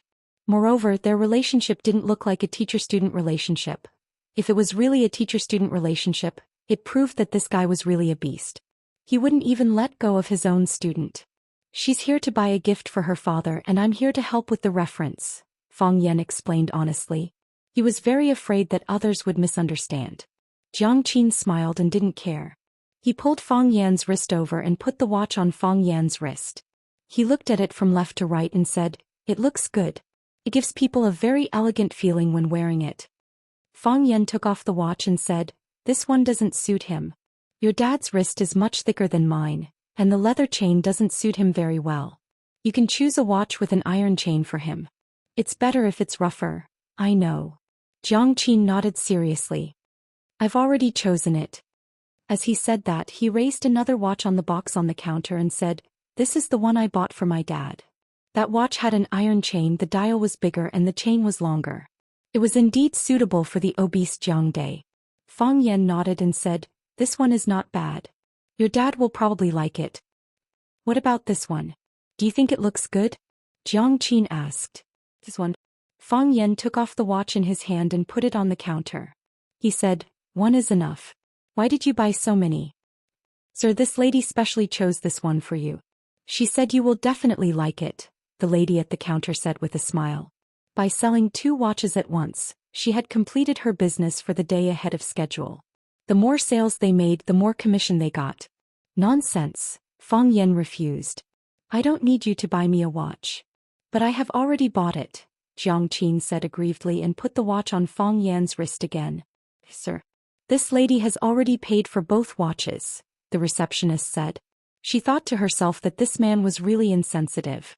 A girl paid her own money to buy a watch for a guy, but the guy didn't appreciate it. This kind of guy was really blind. If it were me, I definitely wouldn't marry such a blockhead.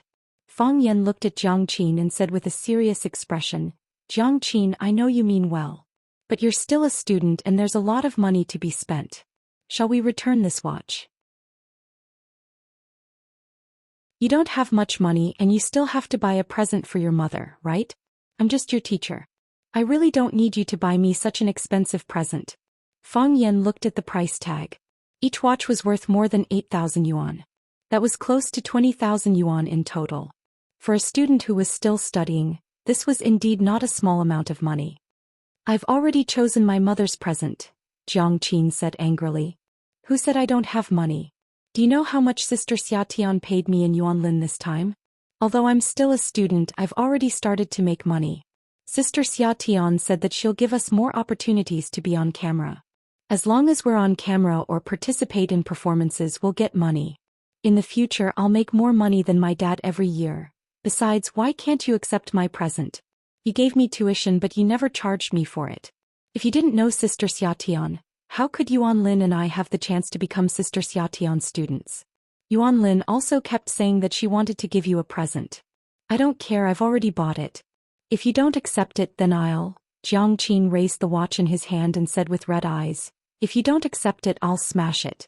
Who wants to keep a gift that can't be given out?" Fang Yan sighed softly, took the watch from Jiang Qin's hand and said, "Okay. Then I'll accept this present for the time being. Thank you, Jiang Qin." Jiang Qin smiled and said, "You're welcome, Mr. Fang." Jiang Qin helped put the watch on Fang Yan's wrist. He looked left and right and said, "It's really nice. You really have good taste. Moreover, this is the first gift I've bought with money. It's so meaningful." Fang Yan's heart was heavy. Jiang Qin used the money he earned for the first time to buy gifts for his parents and himself. How could he bear such love?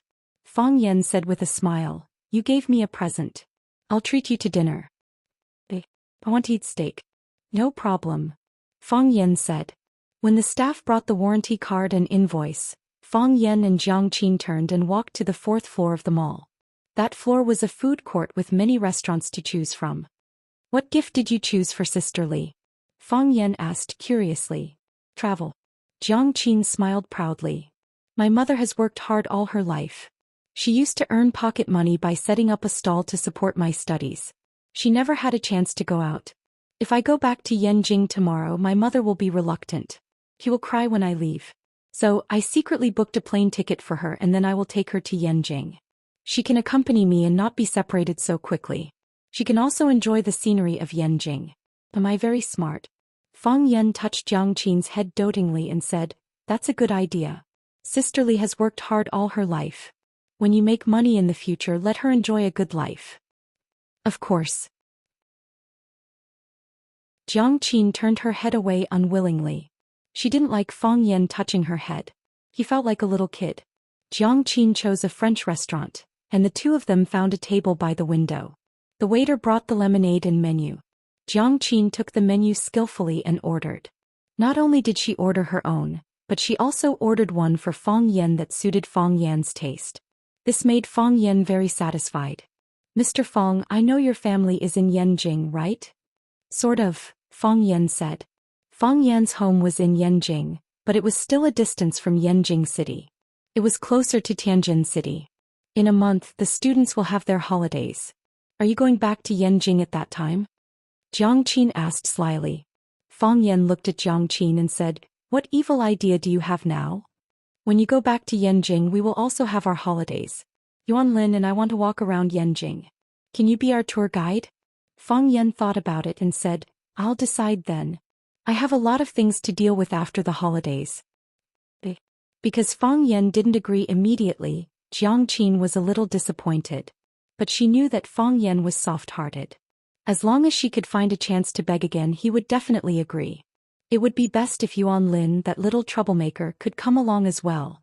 Yuan Lin's presence could increase the success rate, but Jiang Qin was a little unwilling. She was really conflicted. When Jiang Qin was about to drink the lemonade on the table, Fang Yan suddenly stopped her and said, "Don't move."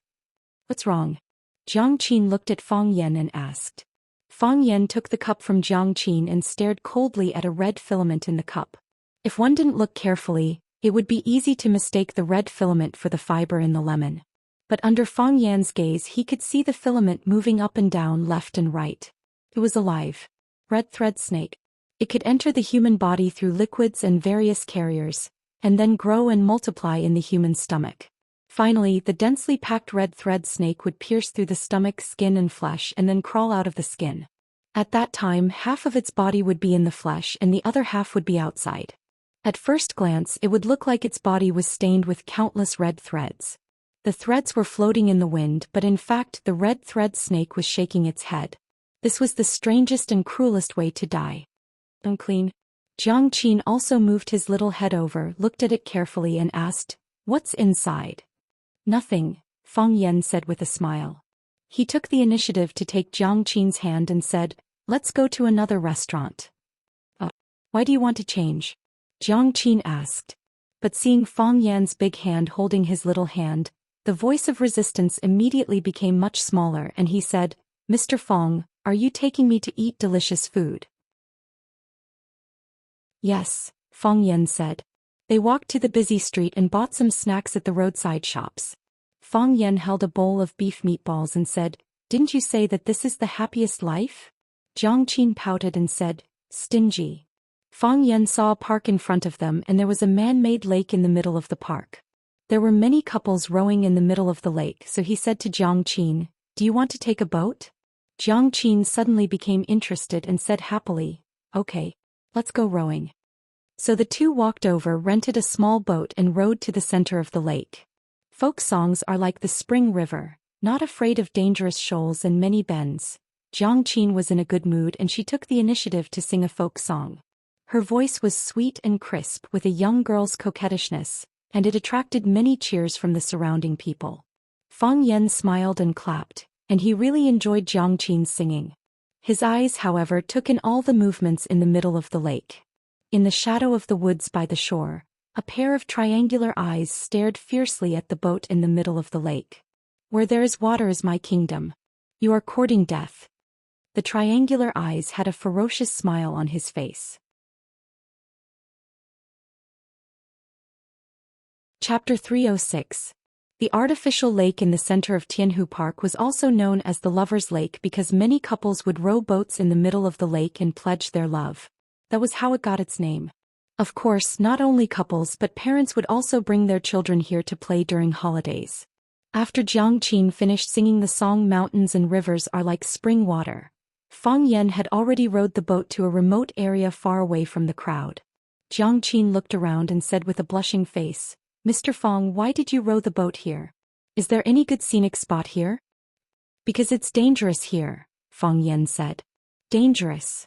Jiang Qin's heart was beating fast. The middle of the lake was so lively, but Mr. Fong deliberately didn't go there and deliberately rowed the boat to this oblique angle. Did he want to? What should I do? Should I pretend to accept or pretend to be reserved and push him aside? But if I do that, will he not like me anymore? What if he gets angry? He said it was dangerous here, so it meant that he must want to do something to me. He said it so clearly. Should I do something in response?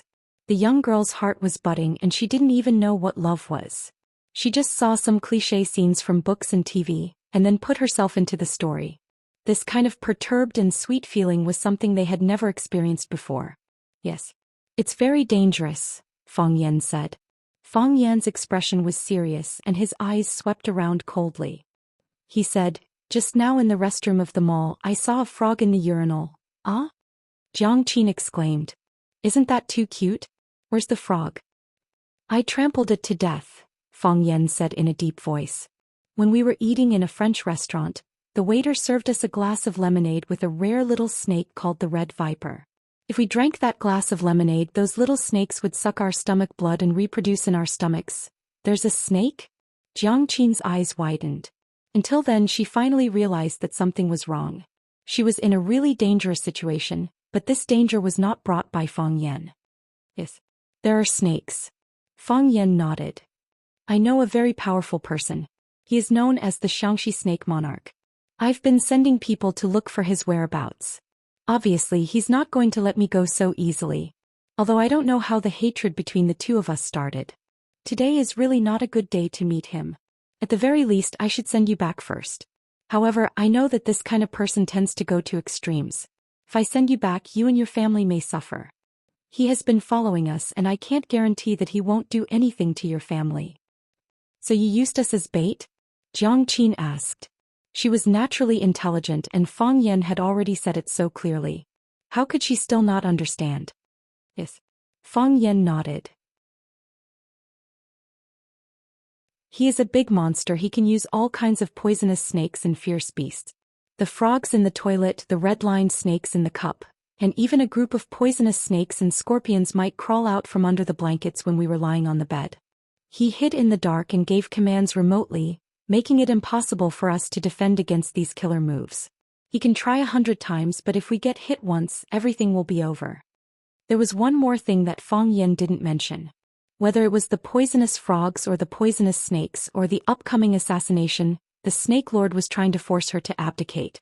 If a person followed you like gangrene, plotted against you, then you would not be able to escape. Be on your guard when you eat, be on your guard when you sleep, be on your guard when you open your eyes, and be on your guard when you close your eyes. It was easy for a person to become mentally and physically exhausted when living in a state where every bush and tree was an enemy. This would shake Fong Yan's indifferent state of mind. If the tranquil state of mind was damaged, the heart of Taiji would be covered in dust.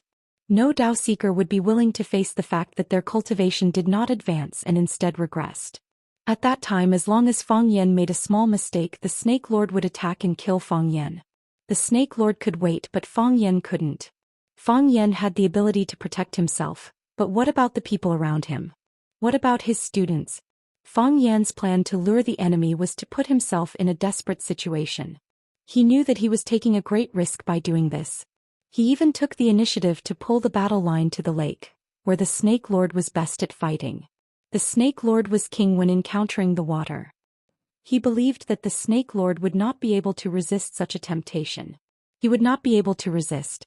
Jiang Qin sat down quietly, looked at Fong Yan and asked, "What can I help you with?" "You don't have to do anything," Fong Yan said gently. "Just sit there quietly. No matter what you see, don't panic.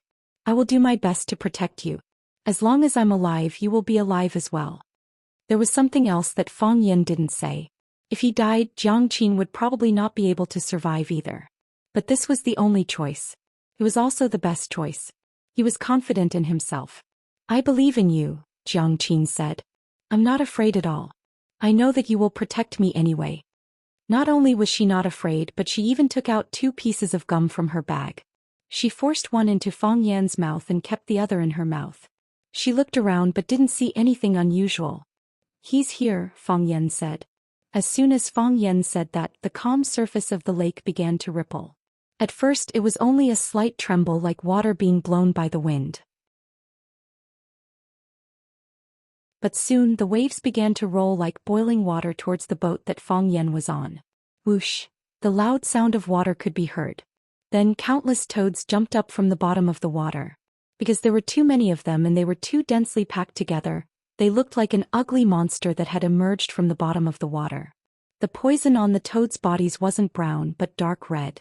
It was as if they had acne that was about to mature. Their eyes weren't black but dark red. They didn't scream and their bodies looked stiff when they jumped. Zombie toads. They fed the toads with corpse energy and let these toads absorb the corpse poison. In the end, they became the most evil and ferocious poisonous creatures in the world. The difference between zombie toads and other poisonous snakes was that they could be bred in batches. They only needed to use ordinary toads as raw materials and let them live in the land of extreme negative energy for 3 years. In order to deal with Fang Yan, Snake Lord used all the zombie toads he brought out. The zombie toads were controlled by Snake Lord.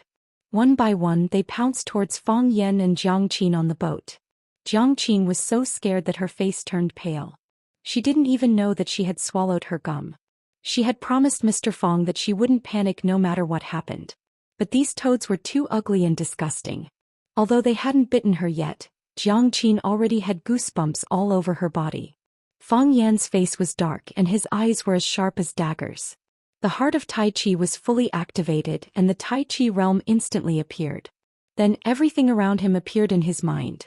The toad's wide open mouth, the bulging red pustules on its body, the water droplets on its body when it jumped, the dead leaves rippling in the middle of the lake, and the white stripe running away in a panic. Wagging its tail, Xianxia jumped into Fang Yan's arms. Fang Yan hugged Xianxia with one hand and slapped the surface of the lake with the other. The clouds were calm but the clouds were surging. Cloud expelling palm. Boom! It was as if a miniature bomb had been dropped on the bottom of the lake. The water rippled more than 10 feet high, and a human wall appeared out of thin air, blocking the zombie toads. What was more shocking was that there was a vacuum between the boat and the water wall. The lake water was swept up by Fang Yan's palm and the black silt was exposed. There was also a small fish jumping and struggling in the silt in fear. It couldn't understand why all the water on its head had suddenly disappeared. The zombie toads were blocked by the water wall, but they continued to charge towards Fang Yan.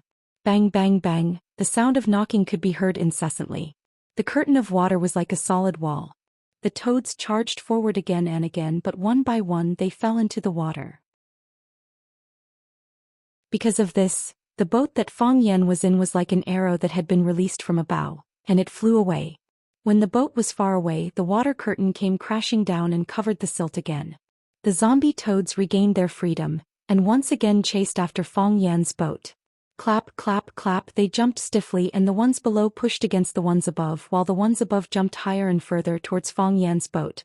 When they got close, Fang Yan struck out with his palm again. Boom! The toads were blocked by the water wall again. This time it didn't just block them. The water wall turned into a water dragon sweeping towards them. Roar! Wherever the water dragon passed, the toads all disappeared. When the water dragon disappeared, they popped their heads out of the water in a daze, not understanding how they got here. It was also when Fang Yan struck again that the Snake Lord appeared. It leaped out of the water at the bow of the ship and clawed at Fang Yan's head. He wore a black steel finger glove on his right hand, and each finger glove was smeared with the Snake Lord's blood. The snake blood couldn't be washed away by the wind, and it could exist for hundreds of years. His triangular eyes flashed with a fierce light, and the smile on his face was so bright. The extreme contrast made people's hearts palpitate. He knew that he had succeeded. After guarding for so many days, he succeeded overnight. He wanted to crack open Fang Yan's skull and carve out 5 holes on the top of his skull. Then he would use them to raise zombies. Only a zombie that had eaten a human's brain could become a ghost king. Yes, he was currently lacking an intelligent ghost king.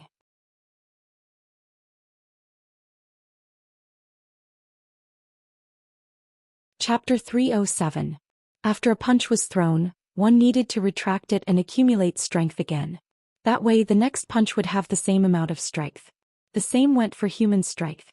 The most dangerous state was the blank period when one's old strength had been exhausted and new strength had not been generated. That was when the human body's defense was at its weakest. If one could find this point, even someone who was far weaker than oneself could take the opportunity to win. The Snake Lord had been lurking under the water for a long time. First he attacked Fang Yan with the zombie toad. When Fang Yan counterattacked with his palm, he finally found an opportunity to attack. Since he was called the Snake Lord, he was naturally good at swimming. He was more carefree in the water than on land. When he jumped out from the bottom of the lake, he barely brought up any water droplets, nor did he make any sound. Like a water ghost, he suddenly emerged from the water without a sound, catching people off guard. Timing, location, and people. The Snake Lord thought that he had the upper hand, and he was confident that he could scratch Fang Yan's skull with one claw. However, at this moment something surprising happened.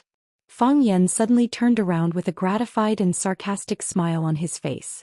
"You finally came out. You finally came out?" This was a conspiracy, a trap. The Snake Lord knew better than anyone else. Fang Yan had long known of his existence, and he had long known that Fang Yan knew of his existence. He knew that he was not deceived. When Fang Yan discovered his existence, he still dragged the battlefield to the center of the lake to lure him out to fight to the death. Fang Yan thought that he could get rid of the Snake Lord by inviting him into the lake, but the Snake Lord thought that he was the king who could win in the end.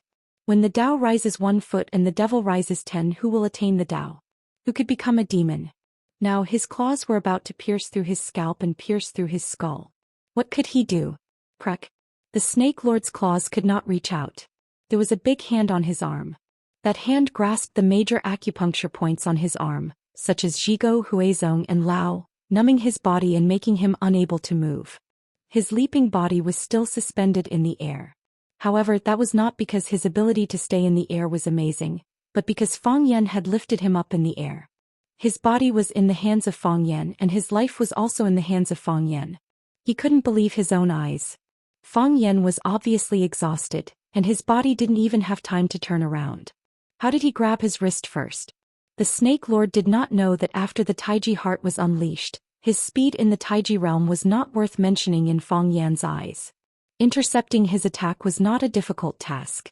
The Snake Lord's expression changed unpredictably. In the end, it became as fierce as ever. "How did you do it?" Snake Lord asked in a hoarse voice. Looking at the pair of triangular eyes and the patches of skin on his face that looked like snake scales, Fang Yan felt nauseous. The poison attacked his heart and seeped into his body. His body actually had some characteristics of a poisonous snake. As a Libra who loved beauty and had high taste, he really couldn't stand a human who looked like this. "I wanted to do it and I did it," Fang Yan said with a smile.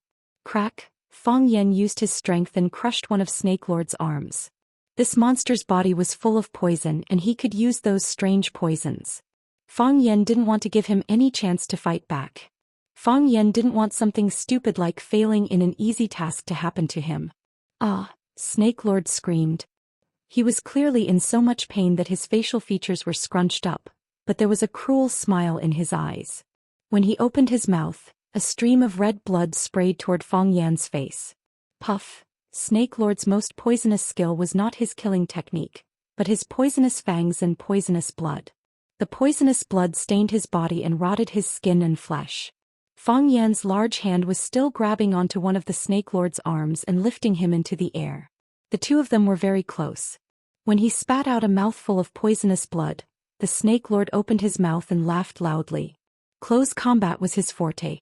Using one of his arms to exchange for Fang Yan's life was a worthwhile trade. This was his variation. A backup move when a sneak attack failed. Who would have thought that his lips could be used as a spear and his blood could be used as a sword? Fang Yan had a contemptuous smile on his face. Then he retracted his arm and brought the Snake Lord's body back with him. Then while the Snake Lord racked his brains and could not figure out what was going on, the Snake Lord stood in front of Fang Yan. In other words, Fang Yan used Snake Lord's body to block his own poisonous blood. The red poisonous blood splattered on Snake Lord's body. The skin that was exposed outside his clothes was rotting and falling off at a speed visible to the naked eye.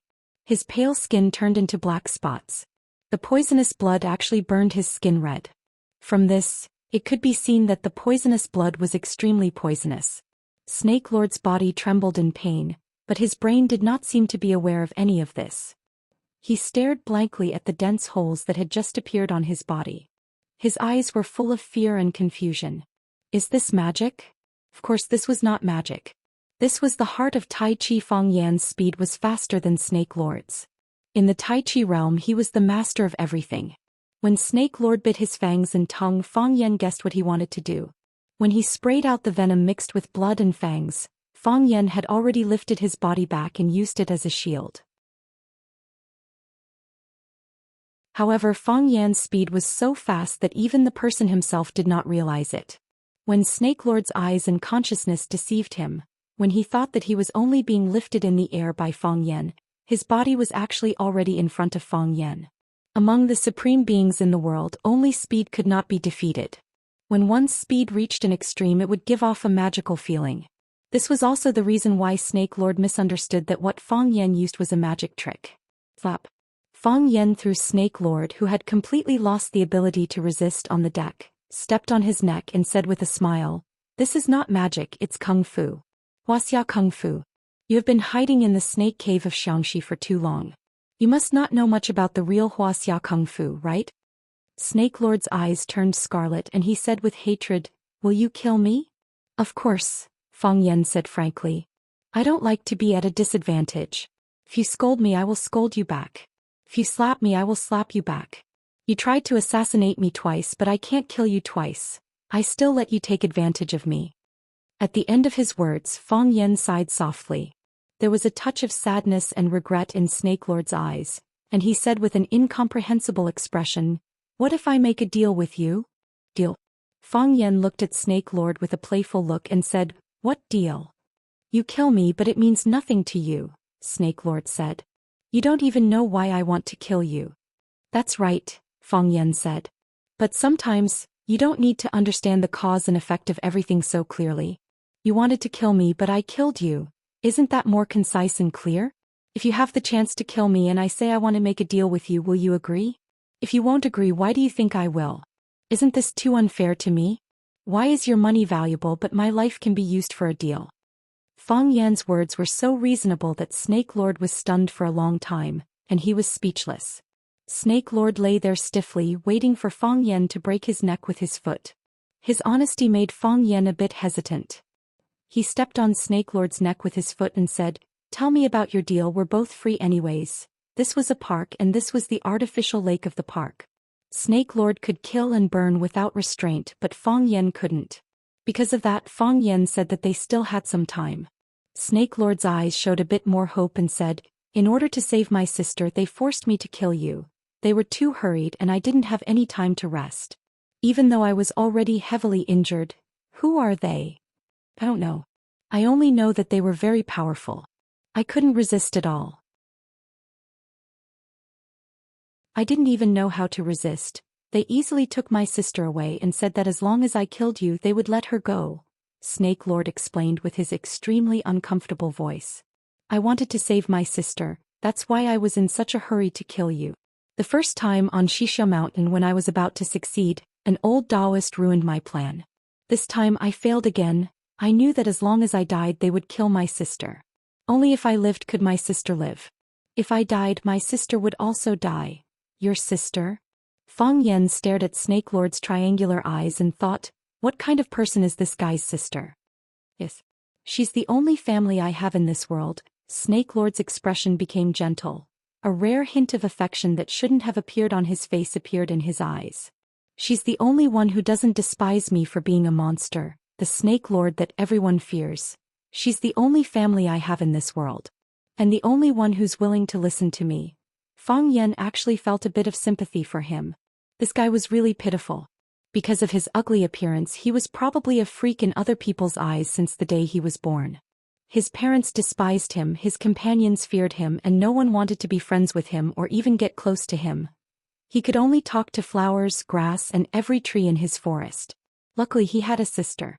She didn't want him to look ugly, she didn't despise him for being with snakes, she was willing to talk to him and even sang him a not-so-pleasant mountain song. That was his life, a treasure that he swore to protect with his life.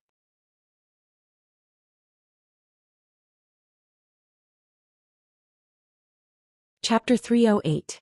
The Snake Lord's life was even more pitiful than Fang Yan had imagined. He didn't even know who his parents were. He had been living in the village's welfare home for as long as he could remember. There were many children in the welfare home. Most of them were abandoned by their parents because they had all kinds of problems like him.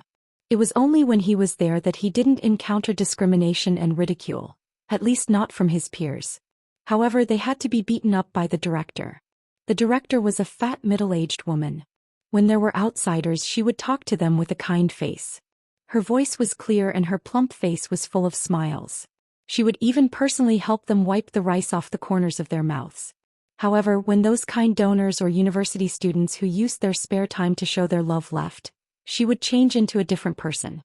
She would either beat them or scold them. Many children didn't resist because they didn't know what resistance was. They were stupid and couldn't react at all. 2 of them didn't even know how to cry. No matter how they were beaten or scolded, they just stood there and laughed foolishly. They didn't even know how to wipe their mouths. The younger sister wasn't the Snake Lord's biological sister. She was also adopted by the welfare home. She was dark and skinny. Her name was Little Bean Sprout. Once, when the director was beating Little Bean Sprout with a feather duster, the Snake Lord bumped into the director from behind. The director and her dark and fat husband shouted that they were going to drown the 2 of them in the pond. From then on, the 2 of them started their own lives. Fortunately, there were many strange people in Xianxia. The Snake Lord was found and adopted by his master, One-Eyed Layman. Little Bean Sprout also had a place to stay. One-Eyed Layman didn't treat the Snake Lord well, but he wasn't bad either. Most importantly, he taught the Snake Lord everything he knew about controlling snakes. He thought that the Snake Lord was a genius. The first time the Snake Lord heard the word genius was from his master. He never thought that someone would think that he was a genius. When the Snake Lord was a teenager, One-Eyed Layman left and never came back. As a result, the Snake Lord only had his younger sister as his family and the poisonous creatures he raised in this world. If it wasn't for his sister, no one would care that he was alive and no one would know that he was dead. He had come to this world, but many people did not know of his existence. Like those trees or rocks, he could also be a green-skinned snake. He would not leave any memory in people's minds. "I will only live if my sister is alive," said the Snake Lord.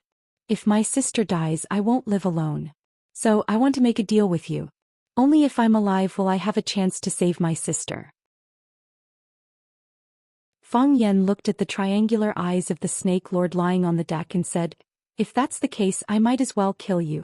When those people find out that you're dead, they'll kill your sister too. You'll still be together, isn't that good?" The Snake Lord was once again rendered speechless. "I don't care how pitiful you are, and I don't care how much you love your sister. You killed me twice, so I'll kill you twice. That is, if I can do it." Fang Yan coldly said, "Of course, why don't you tell me the details of your deal? If I happen to be interested, you might be able to keep your life. In my eyes, your life is worthless, but because you killed me, I want to kill you and you're worth tens of thousands of gold coins. So if your offer isn't enough to tempt me, then the deal is off." "Do you want a snake slave?" the Snake Lord asked in a hoarse voice. "Snake slave?" Fang Yan was surprised. He stared at the Snake Lord with a burning gaze and asked, "Are you willing to be my snake slave?" There was a record of the Snake Lord in the 100 Eras classics. Born in Xianxia, the king of snakes. The flame of inheritance is passed down from generation to generation. Only when the old Snake Lord dies will a new Snake Lord be born. If they are willing to respect humans as their master, humans will be able to command hundreds of insects. Unfortunately, there was no detailed description of how to make the Snake Lord a snake slave. This must be a secret of the Snake King clan. "Yes," the Snake Lord firmly said. "Because I want to live, I want to save my sister. As long as my sister is alive, I am willing to be your slave, a bloodthirsty poisonous beast that kills and burns enemies for you. If my sister dies, then I will explode and die to accompany her. The great Snake Lord will not accept any human's orders. This is a choice that goes against my nature." Fang Yan exerted force with his foot, causing the Snake Lord to think that his head was about to be separated from his lower body. Fang Yan said with a look of disdain, "What bullshit, Snake Lord? You think you're the king of snakes just because you know how to play with a few snakes and raise a few toads. You're being stepped on by me and your life is hanging by a thread, yet you don't see your subjects coming to save you? Don't think of yourself as important. You're nothing but an ugly monster that plays with snakes." What? You don't like what I have to say? You're angry? You want to kill me? You want to explode? Come on, be angry. Kill me. Explode. The Snake Lord's chest was heaving up and down, breathing sounds were coming out of his mouth and coming in again. Greedy, cunning, vicious, going back on your word and saying things that are as untrustworthy as farts. You have a strong ego so the lives of others aren't precious? You kill people at every turn, yet you can't stand it when people call you ugly? Who do you think you are? I only need to lift my foot to kill you. That's no different from stepping on an ant. Kill me. Hurry up and kill me, the Snake Lord shouted with a cruel voice. The Snake Lord was an impatient person, he couldn't stand such humiliation and humiliation. See, even killing you is up to me to decide, Fang Yan sneered. Now you know you're not that important, right? You're only begging me to spare your lowly life, don't even talk about making a deal with me. What right do you have to make a deal with me? Tell me, Fang Yan's voice softened a bit. How do you want to become my snake slave? The Snake Lord's triangular eyes hesitated for a split second, but still spoke up. I'm willing to serve you as my master, I swear to obey your orders with my life. I don't believe your verbal promises. At least I won't believe your words, Fang Yan said. In order to save your sister, you came all the way here to kill a stranger like me. If I let you go now, you might not be able to save your sister and listen to their orders to come back to kill me. Would I do such a stupid thing? The Snake Lord's expression kept changing, but in the end he gritted his teeth and said, I'm willing to make a blood oath. A blood oath? A blood oath? No need, I don't want your dirty blood to stain my clothes. I'll give you the snake eye, the Snake Lord said. Snake eye? Fang Yan was secretly happy but didn't show it. What's that? Tell me. If it's not good then this deal is over. I don't have the patience to keep you company. Give me a bit of power, the Snake Lord said. The tip of Fang Yan's foot loosened a bit, allowing the Snake Lord to gain a bit of power. His hands could move. His feet could move. His head could also move. However, all of these movements were under Fang Yan's control. He knew that if he resisted even the slightest bit, a thunderous strike would be waiting for him. Just one strike would be enough. After one strike he would die. The Snake Lord took off the black iron glove on his finger, then suddenly reached out with his claw and gouged out his left eyeball. Blood and flesh. Blood splattered everywhere. The Snake Lord took out a cowhide bag from his pocket and put his eyeball into it. He then gave the blood-stained pouch to Fang Yan and said, This is the snake eye that I've painstakingly practiced for 20 years. Now I'm your true snake slave, my life and death are in your hands. If you show even the slightest bit of dissatisfaction, I'll be devoured by your poisonous blood. If you crush the eyeball in the bag no matter how far I am, I will die on the spot. Fang Yan took the bag and weighed it in his hand. He said, Why should I believe what you said? What if I let you go and you disappear in the blink of an eye? Do you think it's a snake's eye just because you say so? If I crush it and you still don't die, wouldn't that be a huge loss for me? No matter what, it's a good deal for you to exchange an eyeball for a life. A red hole formed by red flesh appeared in the Snake Lord's left eye, and black blood kept oozing out of the black hole. Therefore, when he was angry, his face became even more ferocious, and the black blood flowed even faster. His face was covered in blood, and even the deck of the ship was covered in puddles of blood. His body trembled violently, and he was so angry that he couldn't even speak. I'm already like this. I'm already like this. Why don't you believe me? The Snake Lord's eyes were bleeding and so was his heart. He felt so wrong that he wanted to cry. Didn't you just say that others are greedy and cunning? How can you say such a thing? How many snake eyes do you have? Fang Yan asked. The Snake Lord gritted his teeth. His teeth were chattering and he felt that he was about to crush his black teeth. All Snake Lords only have one snake eye and they can only cultivate this one. At first he didn't understand why his master was the one-eyed scholar, but later he understood that his master was also someone else's snake slave. However, he still didn't know who the master was that could tame his master. The snake's eye was like the legendary Dragon Ball. Of course, the Dragon Ball was hidden in the abdomen, and the useless little snakes could only cultivate one of their eyes into a bead. This was their natal bead and if it was broken they would die. Of course, Fang Yan didn't know what effect this bead had for the time being. Fang Yan had taken a look just now, and the Snake Lord's snake eye was showing signs of crystallization, which proved that he had indeed cultivated it for decades. If he dug it out and gave it to Fang Yen, it would be the same as destroying his own cultivation. Fang Yen sighed softly and regretfully said, "If only there were two, we could first crush one as an experiment."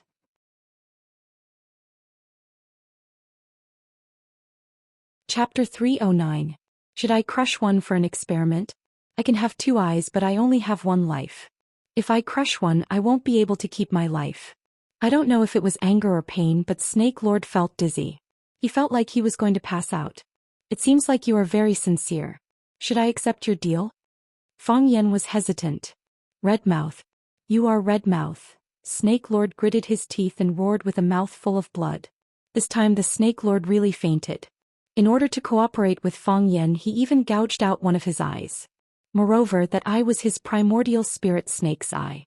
Without that eye, he couldn't continue to cultivate, and his cultivation would stop there. What's worse was that the person who had the snake's eye was his master. The master had the power to kill his snake slave. "If you don't accept my deal, why the f***ck did you take my snake's eye? What do you want to play? I have nothing now, I really can't afford it." Too immature.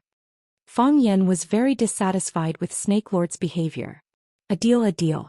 Of course we need to talk first, then we can barter. We haven't even finished talking and you already fainted. Are we going to do this deal or not? Also, what is Redmouth? At this time, a clear and loud voice came from the depths of the forest on the lake shore. Redmouth is the devil of Xianxia. He is powerful and has committed many evil deeds. Even the king of poisons, Snake Lord, called you Redmouth and was angered to death by you. This shows your true nature. Fang Yen was overjoyed and shouted, "F***, Master, you are here too? Although I don't agree with what you said, I accept your criticism. Master's right. I'm not broad-minded enough, my horizons are not broad enough, and I'm not friendly enough to others. I will definitely change and turn over a new leaf." As Fang Yen spoke, his eyes were still looking around. Because of the dense trees, it was difficult for Fang Yen to find traces of Tianjizi. What was even more strange was that Tianjizi's voice was very loud, but it seemed like only he could hear it. Fang Yen noticed a couple on a boat in the distance. They were chatting and laughing as usual, and he didn't notice anything strange. Clearly, this was a special method of voice transmission. Fang Yen quickly moved his foot away from Snake Lord's neck and said, "How about I give him back his eye? I didn't ask him to dig it out, and he dug it out before I could stop him. It's already a worldly possession, how can I let him put it back on? Then I should give it to Master as a filial piety." "I don't want those evil things that are stained with blood," Tianjizi said. "Since it's already in your hands, you should keep it well. Perhaps it is also a good deed. Also, when did I accept you as my disciple? When have you ever taken me as your master?" "Master and I hit it off the moment we met. The first time I saw you, I felt a sense of familiarity. At that time, I thought that I must make this great and outstanding man my master," Fang Yen said sincerely. "You say? Tianto say?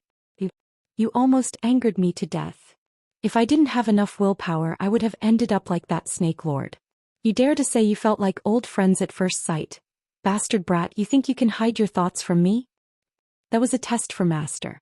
Testing Master's cultivation and temperament as well as Master's moral quality. Master was angered but not angry, insulted but not angry. "You performed very well, even better than I expected. You make it sound good. You're trying to learn from my old wood meets spring, right? How can a rotten wood meet spring? When spring comes, the rotten wood will naturally sprout. When will spring come? Depends on the weather. Depends on the heavens' will." Fang Yan's expression was serious, closed his eyes and thought for a while, then said, "Master, since you said so, you naturally have a way to deal with this Snake Lord.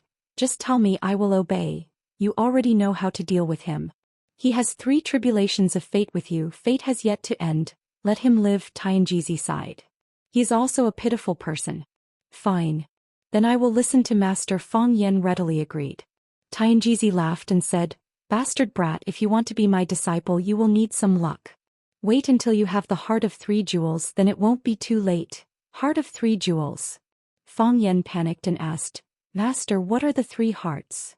"The heart of bravery, the heart of slaughter, the heart of justice." Fang Yen patted his chest and said, "Master, I have them. I have them." Fang Yen unbuttoned his shirt. almost taking out his heart and placing it in front of Tianjizi. To become Fang Yan's disciple, he was willing to risk his life. Tianjizi laughed and said, "Whether I have them or not is not up to you to decide. It is up to someone else." "Who is that someone else?" "Ask him to examine me. Master, I really do have them. Just accept me and tell me how a rotten wood meets spring." "Take care of yourself," Tianjizi laughed and left. Master, you're really leaving?" After waiting for a long time, he didn't hear Tianjizi's reply. "What are you laughing for? I asked you a question but you didn't even want to answer. Do you have the air of an enlightened master?" Fang Yan angrily said. He was currently facing a bottleneck, thinking about it day and night, wanting to improve his cultivation. If he could comprehend the rotten wood meets spring technique, he would be able to push down the wall of illusions in front of him and step into the unknown place. That was the world that even the old drunkard was painstakingly searching for. Thinking that he might be able to walk ahead of the old drunkard and Yi Ro, Fang Yan's heart was burning. "Bastard!" Tianjizi's voice suddenly came.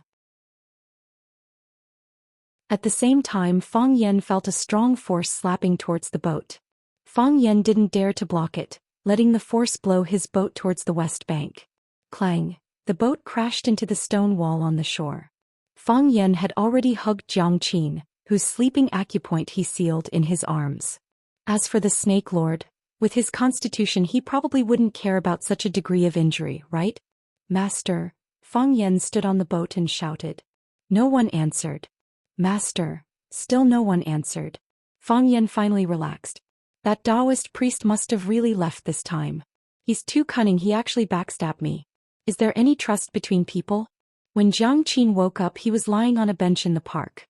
The moonlight was cool and the chill was rising from the ground layer by layer. In the dark forest, there were birds and insects chirping, as well as the footsteps and whispers of tourists in the distance. Strangely, there were no mosquitoes. Not a single mosquito or insect appeared around Fang Yan and Zhang Qin. Fang Yan thought for a bit and understood. That was one of the effects of the Snake Lord's eye. Snakes were highly poisonous, and the Snake Lord's eye was the king of poisons. Now that it was in the leather bag in his arms, the smell and deterrence it emitted was not something that could be resisted by a few insects. Fang Yan thought that the Snake Lord's eye was really a good thing. If he cut it into 10 or 20 pieces and gave one piece to his grandmother, one piece to his grandfather, one piece to his grandparents, one piece to his parents and all his relatives, it would be an excellent medicine to repel mosquitoes and poisons. He just didn't know if the Snake Lord would feel pain. Zhang Qin's long legs were placed on the chair, but her head was resting on Fang Yan's thigh. Her shoulder was covered with a coat. It was the coat that Fang Yan took off. Zhang Qin suddenly jumped up and exclaimed, "Toads, so many toads." Fang Yan pressed Zhang Qin down on the chair and said with a smile, "The toads are gone. We are safe now." Fang Yan was worried that Zhang Qin would see too many bloody things, so he hit her sleep acupoint before the Snake Lord appeared. When Zhang Qin woke up, her consciousness was still the same as before she fainted. The afterimage of the toads was still overwhelming in her mind. Zhang Qin calmed down and looked at Fang Yan with concern. "Are you okay?" "I'm fine." "Where are the toads?" "I drove them away." "That's scary." Fang Yan smiled and looked at Zhang Qin. "I'll take you back." Zhang Qin was silent for a while, then she stood up happily and said, "Okay." The two of them got up and stopped a taxi at the entrance of the park. They rushed to the urban village where Zhang Qin's family lived. They got off at the entrance of the alley. The teacher and student walked toward the same destination one after another. Fang Yan stood at the door of Zhang Qin's courtyard and waited for Zhang Qin to come over. He said with a smile, "Forget what happened today. I won't go in." "What happened today?" Zhang Qin asked with a smile. Fang Yan smiled and said, "I won't see you too off tomorrow. Yuan Lin and I will wait for you in Yanjing after the holidays," Zhang Qin said. "If you don't come, we won't go back." Fang Yan smiled and said, "Then stay in Yanjing for the new year." Hey. Zhang Qin was excited. "Let's go to your house for the new year, okay? Will your parents be very happy? They will say, 'Yo, whose girl is so beautiful, huh?'" Fang Yan shook his head with a wry smile and turned to leave. Zhang Qin stood behind him and shouted, "Mr. Fang." Fang Yan turned around. Zhang Qin shook his arm and said, "Remember to wear the watch." Fang Yan raised his arm and showed the watch given by Jiang Qin. He said, "I'm wearing it." "Good night," Jiang Qin said happily. He opened the door and ran in. On the plane, in business class, Jiang Qin and Yuan Lin were wearing a black and white sweater, wearing colorful hats and a wide scarf around their necks. They looked like two beautiful dolls. On the whole plane they were the most dazzling. Even the flight attendants couldn't help but look at them a few more times when they were busy. A middle-aged man on the opposite side of the aisle handed over a business card with an amiable smile on his face. He said, "You two girls are cute and have a fresh temperament. If you want to develop in the entertainment industry, I can help recommend you. By the way, I'm the director of All Big Stars. My surname is Huang and my name is Wei." Sisterly grabbed the business card with her chubby hand and said with a bright face, "Are you really a director? Do you think I can go up? I can sing and do yanko. If you don't believe me, I can sing a song for you first. You can help me test that you're tuning in to the Zhou Xian's Legacy YouTube channel. Don't forget to subscribe and join us on this journey to catch the most captivating stories."